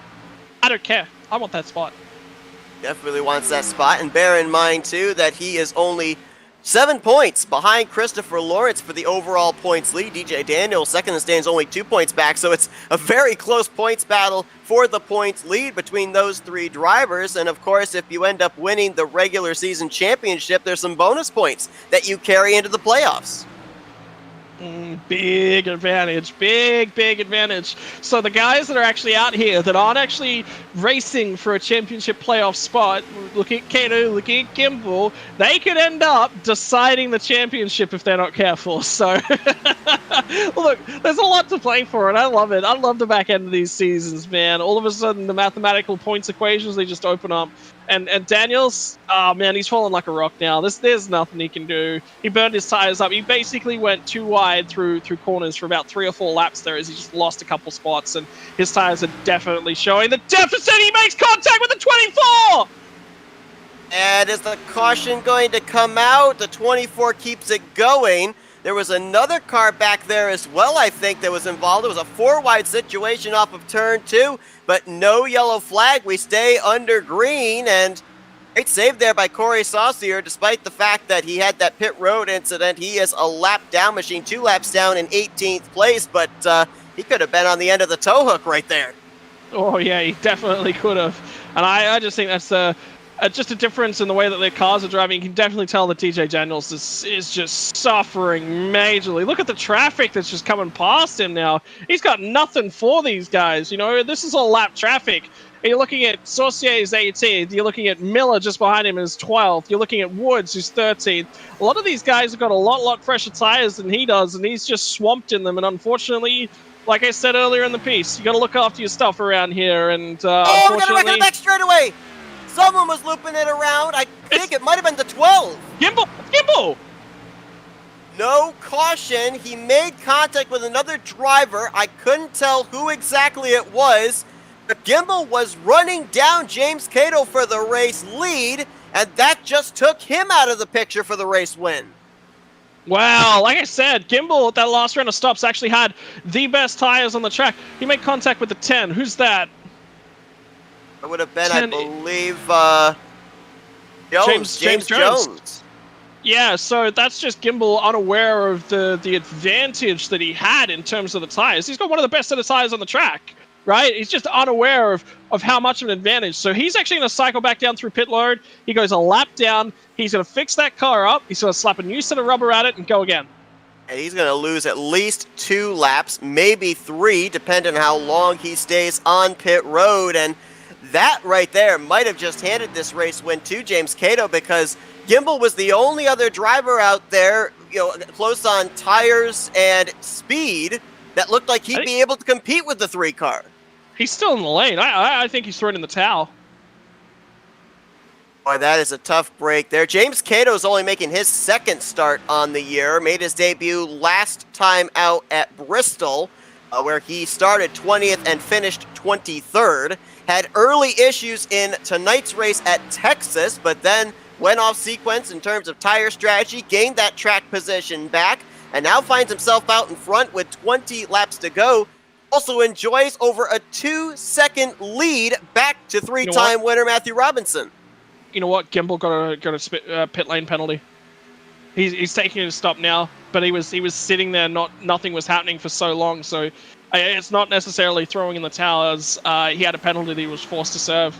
Wow, that is gut wrenching. Just goes from bad to worse. Like I said back at the beginning of this race, if you run into an issue with how long this race is early, you've got enough time to be able to mount a comeback, but you have something happen here in the latter stages of the race. Time is not on your side to be able to gain back the spots that you lost. And Jaden Gimbal, who at least would have probably finished 2nd, if not been in a great battle with James Cato for this race win, now going to be finishing way outside of the top 20. He still sits on pit road, 5 laps down. I think they've actually just pushed his car back to the garage area as we watch this battle here just inside of the top 5. Jeremy Richmond, the pole sitter, trying to hold off a hard-charging Kyle Gartner. Gartner's got 5 laps in terms of differential on the tires here, so I think this is a matter of time. He's done a really, really good job as Richmond to hang on to the tires, but look, I mean, it's 5 laps, man. You're not going to be able to hold that off forever. Lap traffic at least buys him another couple of laps, so hopefully Gartner's going to be able to build that run now, attach to the back of it. That 19 car just does not want to get out of the way, hey. At 19, currently running in the 14th position, 1 lap down, David Hall. And just to give an idea of how this race has spread out with those 2 cycles of green flag pit stops, I think the last time we checked, 16 drivers were on the lead lap. The pace that James Cato is set right now, there's only 8 drivers on the lead lap, and we're about to only have 7 because Ryan Phillips is maybe about a straightaway ahead of Cato. Yeah, Cato's just absolutely marching now. He's got control of this race. He's got the bull by the horns, and he is slowly wearing that thing down. What do we got? 15 laps left to run? Man, 2.7, 2.8 seconds is the margin back to Matthew Robinson. He's got the better tires. He's got the better run. He's got the track position. Robinson has got to mount to come back, and it's got to start coming now, because if he's going to be able to run him down, if it's a 1.1 of a second benefit that you start running down over James Cato, you need 25 laps at this point in time to do that. He's got just over half of that to go. So it's going to be a 0.1 to 0.2 of a second margin the entire remainder of the race. So without a major issue from Cato or a safety car, we're done here. We'd wrap it up, throw it in the trailer. And I tell you what, Cato is just continuing to open that margin up. And we can't count out that caution either. We've had a couple near misses here. And there it is. Vickery and Gartner in a battle for 5th place. And Gartner is limping. What happened there? 5th position between the 49 and the 21. And this caution was the last thing that James Cato wanted to see. It's going to set us up for a restart with less than 10 laps to go. The 19 car, I said that the 49 was having an issue with getting around him and lapping him. Well, the 19 car of Hall got into the fence, come down, and Gartner's just an unfortunate victim. Literally nothing he could have done there to prevent that. That is such a tough break there. Kyle Gartner probably wasn't going to win this race, but certainly is trying to make his way into the playoffs. Nowhere for Vickery to be able to go either. I think that 49 still has a faster pair. 21, I'm not so certain about. I think he already used his faster pair. Now, if there is good news for Kyle Gartner, it's the fact that more than likely the furthest he will be restarting back in the field will be 8th place, because that's how many drivers we had on the lead lap. Oh, hang on. He's been given an end-of-line penalty for something that's happened there. So he's shuffled his way to the back end. So it'll be 8th place, but he'll still have to make his way through an entire field of cars to get back on the lead. Oh, man. So he's basically just lick the stamp and say, yep. That I'm showing 11 cars on the lead lap. Salvati's back on the lead lap by my... We had a lot of our race leaders come down pit road. I think we had all of our race leaders come down pit road, which means the door is open for waiver rounds. Yeah. The stint is long enough that there's no way that staying out you'd win the race from here, because what have we got? We got like a 10-lap run at the end. But if we end up having another caution come out, and some more drivers on the lead lap get swept up, that's more positions and more points you're able to pick up. Well, all right. I tell you what, we got a race on our hands, boys. We got a race on our hands. We have to go all the way back to, I think it was lap 53, since we had our last restart, and that restart was absolutely crazy. That wasn't with a win on the line at the time. That was just to get to the halfway point.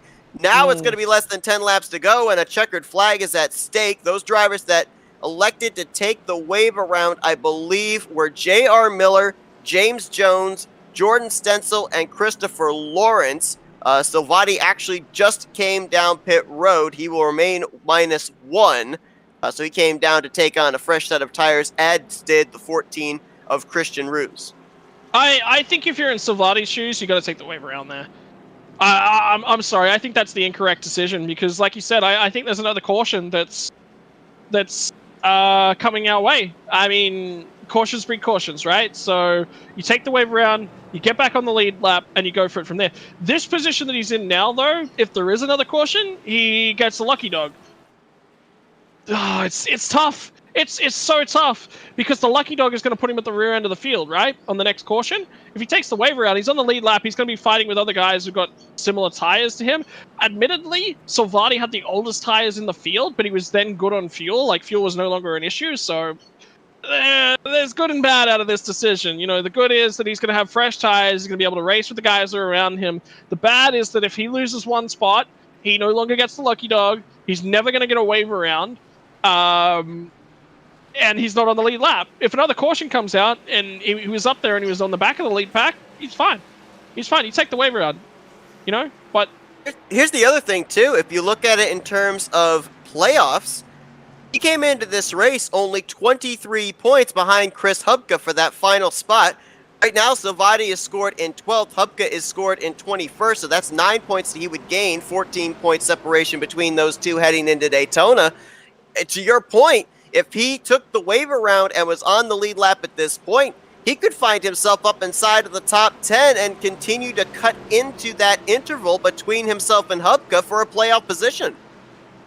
If he took the wave around, he'd be guaranteed to be the last car, right? Because he would have been on the oldest tires. So he would have been the last car on the lead lap no matter what. And he would have been at the back of the pack. So that's actually kind of better for the tire scenario that he was going through at that point in time. Because he'd be at the wave around, he'd be at the rear end of the field. It'd be, you know, he's not going to gain any spots, but he can't lose any spots from the back of that pack anyway. The benefit is that he's there. You know, he's got the option to avoid the wreck when it does happen. We'll see how this plays out. 9 laps to go here at Texas as Cato gets us back underway. Matthew Robinson will follow him on that inside line. Daniel on the top side did not get going. He's going to drop back at least to 4th, maybe 5th. And now it's Herberton up there in the mix as well in the 17. He's going to go way low there on Robinson for 2nd place. He gets it done too, but Robinson's eyeing off that corner exit in the run. You know who this really helps out is Cato. Cato starts to get himself a little bit of the margin now. The 17 of Herberton makes it. He's done. He's up in a 2nd place. The high line seems to be the entry path for the guys in behind him. Who can build the run now? Who can really try and assault James Cato? He showed a clean pair of heels for such a long period of time throughout the middle of this race, and now somebody has to throw the run at him. Herberton's now clear for 2nd place as Matthew Robinson and Jeremy Richmond were side by side for a time for that 3rd position. Richmond now drops back into the 4th slot. Got a battle behind them. That's where Ryan Phillips is trying to get to the inside of Daniel. Daniel is trying to hold off the lap machine. The first car 1 lap down, the 97 of Brock Silvati. Silvati all of a sudden has just come to life as well. But the bad news for Silvati, obviously he's still that lap down, so lucky dog, he's going to need that caution if he wants it. The problem is if he loses a position here, that margin between himself and his nearest rival, Hubka, in terms of the championship, that starts to open itself back up again, and his ability to play himself to the playoffs. There are so many stories with 2 races, well, the end of 1 race and 1 race to go in terms of the championship. Now Cato, he's punching that hole in the air, and I tell you what, Herberton says, I want a piece of this. There's contact. He shuffles him up wide. Herberton might be a new race leader. He gets loose. He's very loose, Herberton. There's going to be a caution. There is going to be a caution. Who is in that lead? Huge wreck. 17 is up and over. Robinson was in it. Richmond was in it. I saw several others sliding past in this wreck. Multi-car incident here as a battle for the lead goes wrong for Herberton in the 17. Well, he said it. He set it down the inside, and he couldn't hold it down there. He got loose, and unfortunately, there's a bunch of cars that just got shuffled into that, and you got to feel for those guys. Who's our lead lap guy? Who is our lead lap guy? It's Brock Silvati. He gets the lap back. Silvati gets the lucky dog. Look at that. And a lot of those drivers collected up in that incident were running on the lead lap. A number of them, I believe, still had their fast repair. Oh, look at Salvati. Look at Salvati. Salvati's burned his fast repair. He's dead. Oh, He's wow. dead. Up front end completely gone on that machine. We saw the 10 of James Jones. He got a piece. Come a number of drivers down pit lane. Zachary Woods, he was in it. I was pretty certain I saw the 78 of J.R. Miller involved, and there you see he's got the battle scars on his machine. Another driver down pit road, I believe, was the 64 of Jordan Stencil. Hard to tell if he got involved. We'll go back, take a look at a replay, but what a violent hit there for Dylan Herberton as that car was up and over. And maybe one of the toughest areas to avoid a wreck here, Scott, as well, that D-shaped front straightaway. The track sort of tightens itself up a little bit because you're going to get around those kinks, and you got to use sort of a lane and a half to really be able to get around those kinks. So it kind of closes itself up into a too wide scenario on that front stretch. And when the cars are just ping-ponging off of the wall, ping-ponging off of each other, he just gets loose. Herberton, he just gets loose coming out of the corner. He saves it, and then he tries to apply the gas because he's in that lead bunch. He doesn't want to lose any spots, and unfortunately, just that over-eagerness to get back into the throttle pivots him into the outside lane. There's at that point, pretty much everyone behind has to just dive onto the brakes or accept their fate. There's really only two options out of that. You know who was ahead of that and who's definitely not involved in any of that and scot-free? James Cato. James Cato, absolutely. We saw DJ Daniel got a piece of it there with the right front, but he has not come down pit lane. So don't know just how extensive that damage is to the right front fender, but he looks like he's going to ride it out here for the remainder of this one. Another driver that I know definitely got a piece of this wreck, who also did not come to pit road, was the 99 of Matthew Robinson. I think I'm kind of wondering here was... are these guys forced to stay out? Did they not have... Savati won't get his lap back because he was involved in the wreck. Oh. Yeah, that's true. I didn't even think of that. I was wondering, why hasn't he done his lucky dog yet? He was in the wreck. So therefore nobody gets the lucky dog. I'm trying to figure out... I'm also trying to figure out here. 96 and the 99. They were definitely involved in that wreck. The 99 actually got a huge hit from the 97 of Silvati. They have not come down pit road. I'm trying to figure out why. Do they not have any tires available to them? Have they already used their fast repair on that last green flag pit stop? I'm not sure why they're staying out when they clearly have damage. We're going to go green-white checkers. So track position is so important. The damage, if they've got no fast repair left, think of it this way: they're not going to gain anything by coming down pit road. They're just going to lose a whole bunch, and they're not going to have the pace to get that back. If another caution comes out, they need to be ahead of it. They don't want to be behind it, because look at what happened in that last one. All the guys that were basically behind them just got completely and utterly murdered, and there's nothing left for them. So, did Herberton still have his fast repair? I think he did. I don't know, but I think the problem for him was he had to teleport back to pit road. So that's a lot of time that he's still sitting there on pit lane having to wait for that tow to finish. And if I'm not mistaken, I think he actually, when he flipped over, he hadn't crossed the start-finish line. So that's practically a whole lap under pacing that he has to wait for that tow to be complete. And in the process, it has lost him 3 laps under this caution period. Damn. Heartbreak. I mean... ultimately, at the end of things, look. So Herberton, Salvati, there's a lot of guys tonight that have not ran their best race, and Herberton's run a good race from the bulk majority of it. Certainly wasn't the best car in the long runs, but he was a very, very good car in the short runs.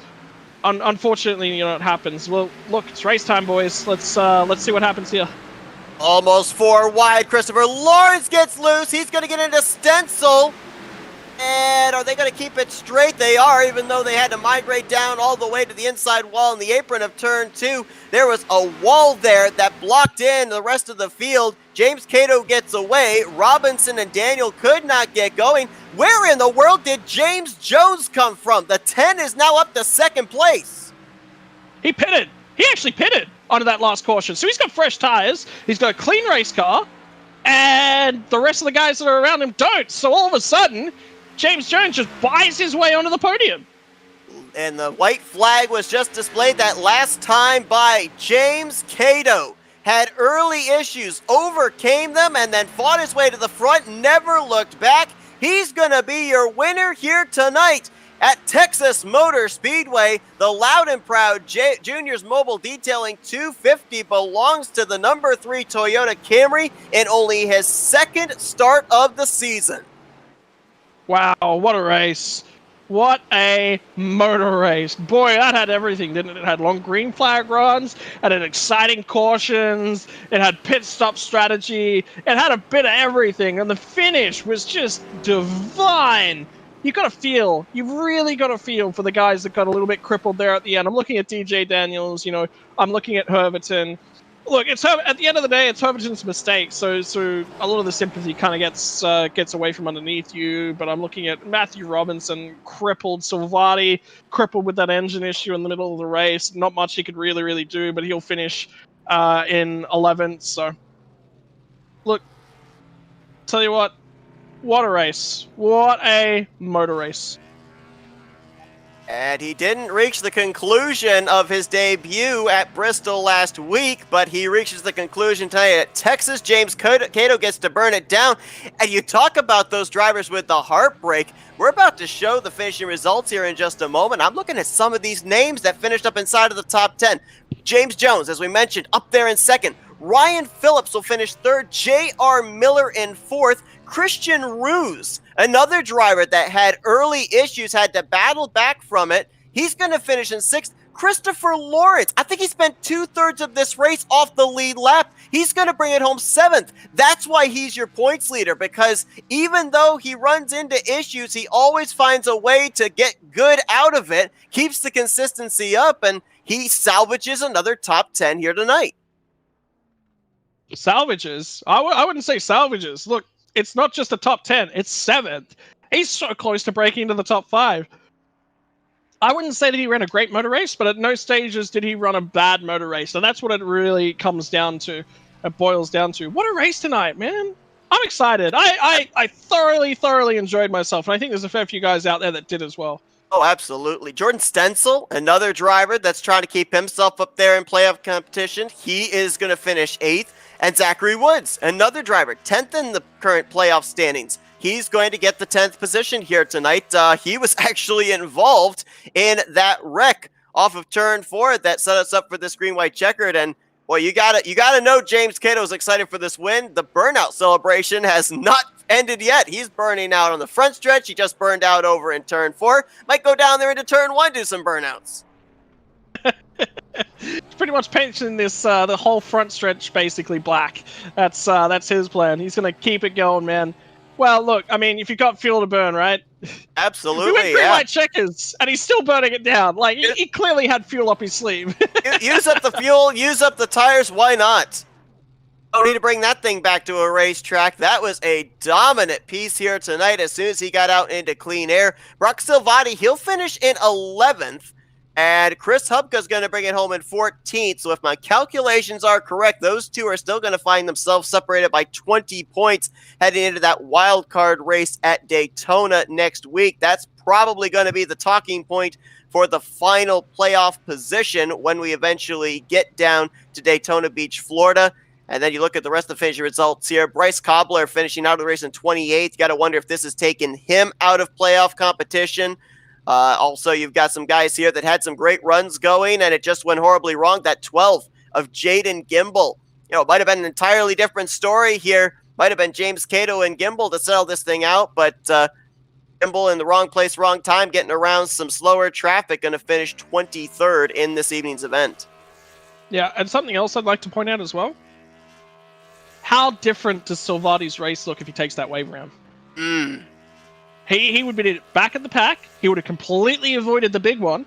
And then he would have had fresh tires to fight for an additional couple of places. Let alone there would have been a bunch of cars. Oh, there goes finally James Cato's engine let go. That took a while.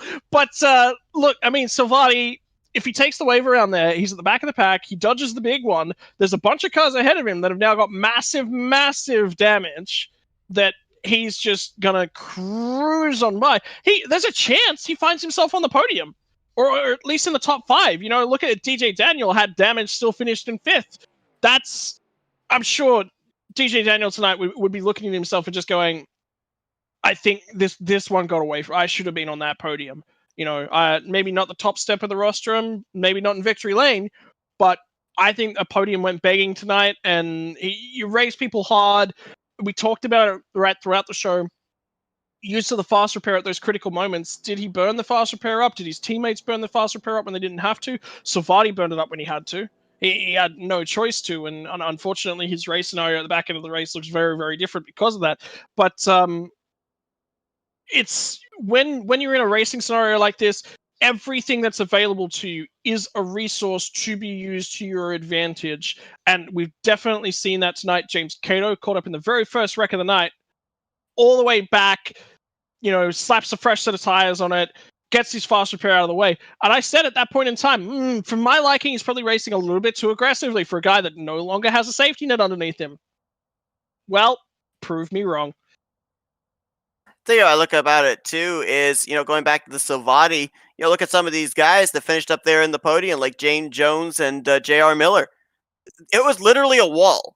That second row was literally a wall of race cars there with DJ Daniel and Matthew Robinson, who could not get themselves up to speed. And to your point, if Salvati had taken the wave around and then been able to come down, take on a set of tires there for that final run, I agree with you. I think that he at least would have finished up inside the top 10, if not been able to snag a top 5. And just going to make his job a lot more difficult heading into Daytona. Daytona is one of those tracks that you just cannot predict. You can feel like you're in the best spot possible, and next thing you know, you're right in the middle of the big one. And have 20 points between you and that 16th spot in the playoffs, and the fact that it's not a win in your in situation too. You've got to point your way into the playoffs. That is a tall task to ask for the driver of the 97. Yeah, it's a big task. I mean, look at all the spots that Hubka made up on those last couple of restarts there from just cars that all of a sudden just could not finish the race. Kyle Gardner was racing for top 3, finishes 3 laps down, man. That's one of the places that Hubka manages to get himself back. Look, there's a lot of guys out there tonight who are just going, what could have been? What could that have been? It's incredible too, because if you look at pretty much the majority of our cautions here tonight, it involved drivers and started around drivers that were up inside of the top 10, running really well. Yeah. Yep, I agree. And drivers in good positions, not recognizing that the cars are just getting... It basically just come down to a lot of drivers getting a little bit loose, saving it, and then trying to get back into the throttle again too aggressively, which pretty much, I would say, what do we have? What's 4, 5, 6 cautions? I think 4 out of those cautions were caused by drivers just trying to get back to the throttle very aggressively after a near half spin. Look, learning, you know. But I tell you what, I enjoyed myself tonight. The thing about Texas is it creates great motor racing. It's a difficult track. It asks questions of the drivers. What a race night. What a Absolutely. night. The one driver that benefited from that last restart is going to be Ryan Phillips. He's going to snag a podium position here tonight, and we're going to talk with him now. Hey, Ryan, it's Scott and Seth up here in the FRM booth. You got us? Yeah, how's it going, guys? Oh, man, we saw this race take a completely different turn there with about 20 laps to go. The caution flag comes out. You spent most of this race in just the latter half of the top 10. Next thing you know, when the dust settles, you're crossing the line P3. What happened, in your opinion, there to put you in that position, and how did it feel to be able to jump up that high in the running order in just the span of about 10 laps? Yeah, I think that last caution, getting those tires on, getting everything set up, and then the leaders getting into each other there in the last caution, man, it just created such a huge opportunity. And then the last restart, I knew from the start this is going to be the one. So just tried to get the most out of it, and it worked out for me. Well, what a racing tonight. I mean, you struggled for a long period, flirting with disaster and going that lap down. I mean, talk us through the story all night up until that point, because it's a tricky track, Legacy Texas. Were you playing the tire conservation game? Were you looking at the back end of your tire stints in where you were pressing? What was basically the mindset moving forward from the first lap to the last lap? We were trying to conserve tire. it was kind of hard. The back end here likes to step out in the first like 15 or so laps on the tires, so you really have to play it carefully. But once I sorted it out, I kind of got the late run, but kept getting cautions at the wrong time. But finally, I mean, it just paid off to keep the car alive. All right, so Ryan, looking ahead to next week, we know that unfortunately you're not going to be able to make your way into the playoffs, but you've got some teammates that are either currently inside the top 16 or hovering just outside of the top 16. So, obviously, I want to ask now because we may not get a chance pre-race next week. At what point do you go in there with the mentality, I'm going to try and help push these guys, get them up to the front, lock themselves up playoff spots, and then when does that strategy go out the window and you think, hey, I'm in a position to win this myself, I'm going for it? I mean, I think everything goes up until the white flag. I think once the white flag is waved, it's over. There's no team, there's no anybody else. You just go for the win if you got it. So, but yeah, definitely gonna be pushing Corey, all those guys, trying to get them in. They've got a real good shot at winning the championship. So, just trying to set them up for success. Well, Ryan, congratulations on your best finish of the season, your first top 5 as well. Well deserved to be there in the right place at the right time. We're now going to give you the opportunities for some thank you, sponsors, and shout outs. Yeah, man, just want to shout out my whole team. CRC Motorsports, Cliff, Corey, Trevor, Bobby. They're all awesome guys. Love racing with them every week. Thanks to my wife for putting up with me doing all this racing every week. So yeah, just can't believe it. That's Ryan Phillips. He's going to bring the number 43 home, third place here tonight at Texas Motor Speedway. Once again, congratulations on a great run there, Ryan, and best of luck to you next week in that regular season finale at Daytona. Thanks, guys. Hope to see you guys here again next week. And let's now get our second place finisher, James Jones. Hey, James, it's Scott and Seth up here in the FRM booth. You got us? I got you. Hey, we were on that final green-white checkered, and I said, where did that 10 car come from? You flew up to the second position from out of nowhere. We saw that you were able to do it on fresh tires, but how in the world did everything culminate for you to be able to pick up as much track position as you did in those final 20 laps? I really have to give a shout out to my spotter and crew chief, Craig Potter. He's like my buddy, and a lot of the strategy and everything was on him.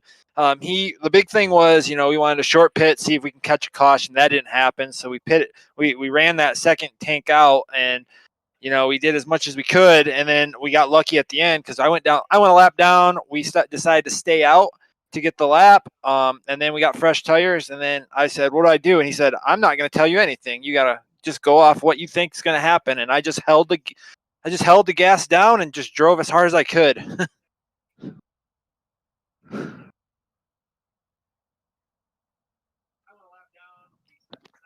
Well, I don't know if we've lost Scott here or not. Oh, yep, there I'm there.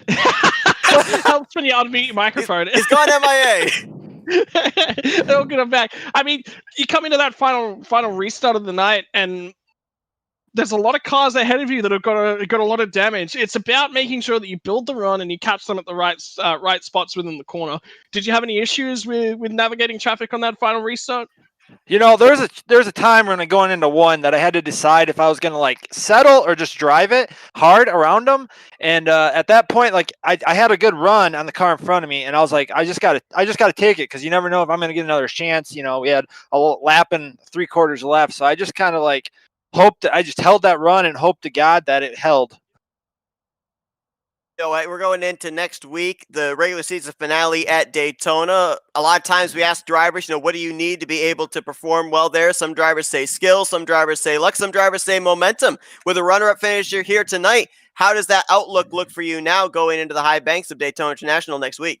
Well, it's got to be patient. That's what I've learned at those super speedways. You got to just be patient. You got to ride there. You got to kind of hang out and hope that you miss all the big ones. And then at the end, you got to be there, and you got to make sure that you set yourself up for that last quarter of the race. And that's kind of the way I do it. Is I just kind of try to stay patient and stay alive and make sure that I'm there at the end. Well, James, congratulations on a tremendous performance here tonight. A real blaze to the front there at the very closing stages to pick up second place. We're going to give you the opportunity now for some thank yous, sponsors, and shout-outs. The first thing I want to do is I want to thank the race sponsors. Not everyone wants to, sponsor sim racing leagues, but I'm really thankful that they do that. I'm thankful for the league that runs this league. I'm also thankful for my teammates, Kool-Aid Motorsports. Josh Anderson and Santiago. They ran tonight, and it was, we were in each other's ear, working together, making sure that we did everything we could to help each other. I also want to thank my wife because my wife lets me sit in here and play for a couple hours every day. So I mean, I owe her a lot.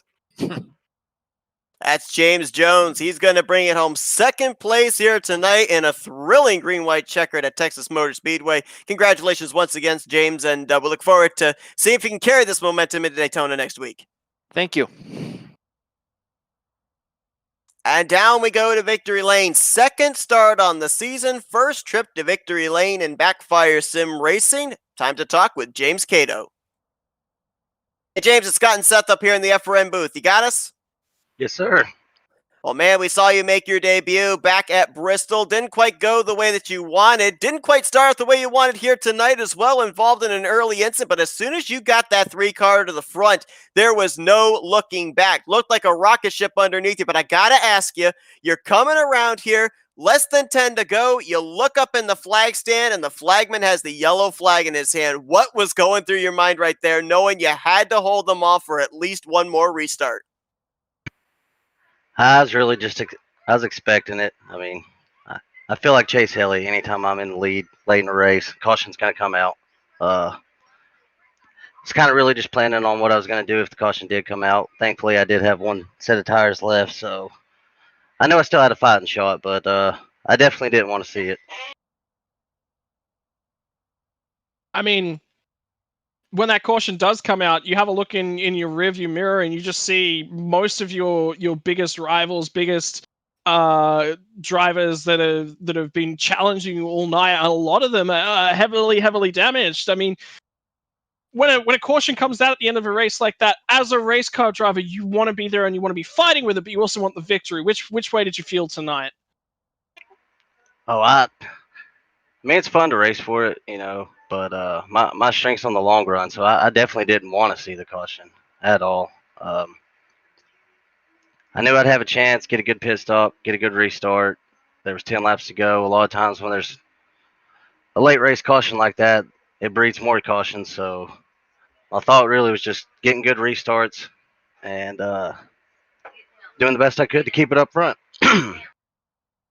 Of course, we focused mostly on those last couple of restarts here at the end of the race since they really translated into who finished where in the finishing results. But we do have to highlight that we had those 2 rounds of green flag pit stops just before that. We were talking about you guys slipping and sliding around out there, especially early on in this race when the sun had been beaten down on this track. And we're kind of wondering about the transition from the high banks of turn 4 down to the flat apron coming out of pit lane. How difficult was it to get onto pit road tonight? It was pretty tough. Both, I believe I made 2 pit stops under green flag conditions, and I almost spun out both times, almost sped both times. I think I didn't anticipate it being as hard as it would to slow it down and to keep the car under control, but it was difficult. All right, so James, a great run tonight, a victory, but next week it's Daytona. Do you have a strategy going into that one, or are you going to have to kind of play it by ear? I probably sit back, have fun, and see how the race plays out. It takes about 20, 30 laps, and normally you can get a feel for how the race is going to play out on the super speedway. So if it's calm, I might try to make my way up front, stay up front. If not, I might try to stay in the back and wait till the end, try to get a good finish out of it. We look forward to that. See if maybe you can go for back-to-back victories here in BackFire Sim Racing. But congratulations on your win here tonight at Texas, James. We're now going to turn the microphone over to you, let you do some thank you, sponsors, and shout-outs. 10-4, thank you. I'd like to thank Spin Move Racing, Zach, for having me on his team. David, my dad for joining me. All the league sponsors. Bug Kicker, Black Gate, Splash and Go Graphics, AJ's Hotspot, Sim Shots, Auto Ventures, just everybody that puts on this league.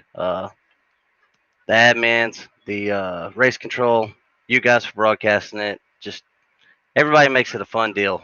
Something to look forward to on Friday nights. Well, that's James Cato. At the end of the night, he gets to burn it down here at Texas Motor Speedway, winning the Juniors Mobile Detailing 250. Congratulations, James, on your win, and best of luck to you next week at Daytona. Thank you, buddy.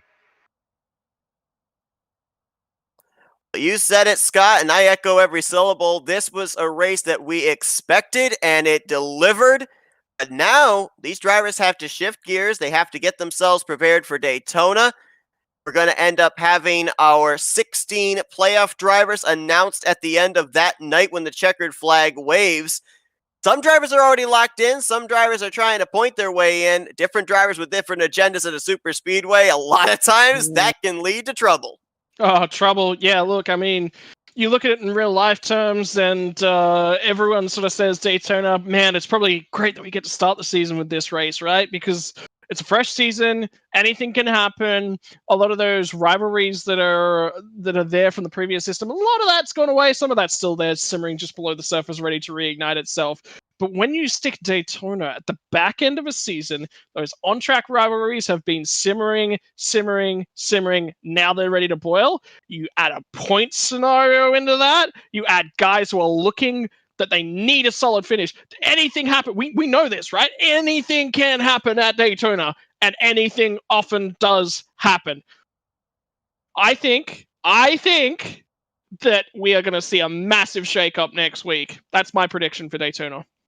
And I will not disagree with you. The super speedways always are exciting. And as you just said, if there are positions on the line to make it into the postseason battle for the championship, they may change as often as maybe 4 or 5 times in the course of a lap.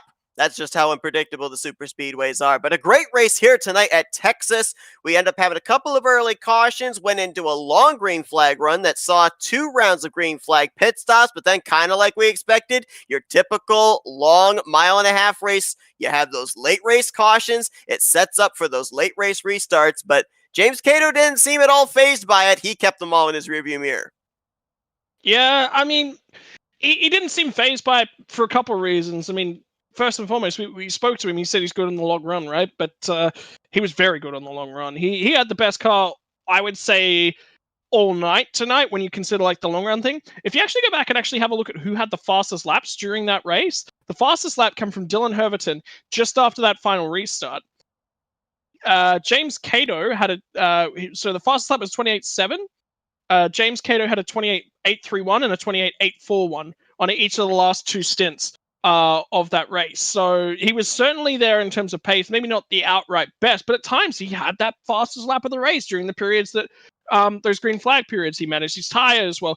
If you're talking for who that I think had the most complete race car, he's sitting there on the top of the podium. He won tonight's race. I think he had an early issue. He had to struggle through that. He got back to the lead. He managed his car. He managed the race well.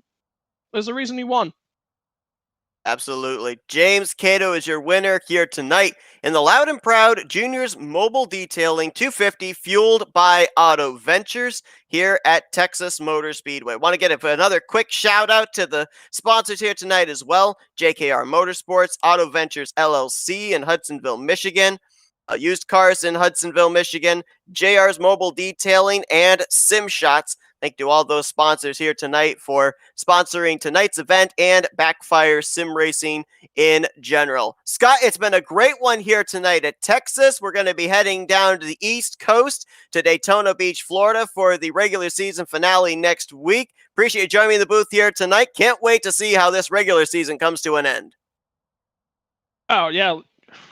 We're 1 round to go? Man, you could have told me that this was a championship race and I would have believed you. We're going to be at Daytona next week. We got the All-Star race the following week, and then the playoffs begin. Thank you to all that joined us here tonight here at Texas Motor Speedway. We hope that you guys join us next Friday evening as BackFire Sim Racing have their regular season finale at Daytona International Speedway to determine the playoffs. For Scott Rankin, I'm Seth Cole. Enjoy the rest of your Friday night as you've been watching another broadcast courtesy of the Flatout Racing Network. This Broadcast is the copyrighted work of Flatout Racing Network and may not be rebroadcast, retranslated, or used in any form without the express written consent of Flatout Racing Network and iRacing.com Motorsports Simulations. Flatout Racing Network would like to thank you for your support, and we hope you enjoyed tonight's broadcast.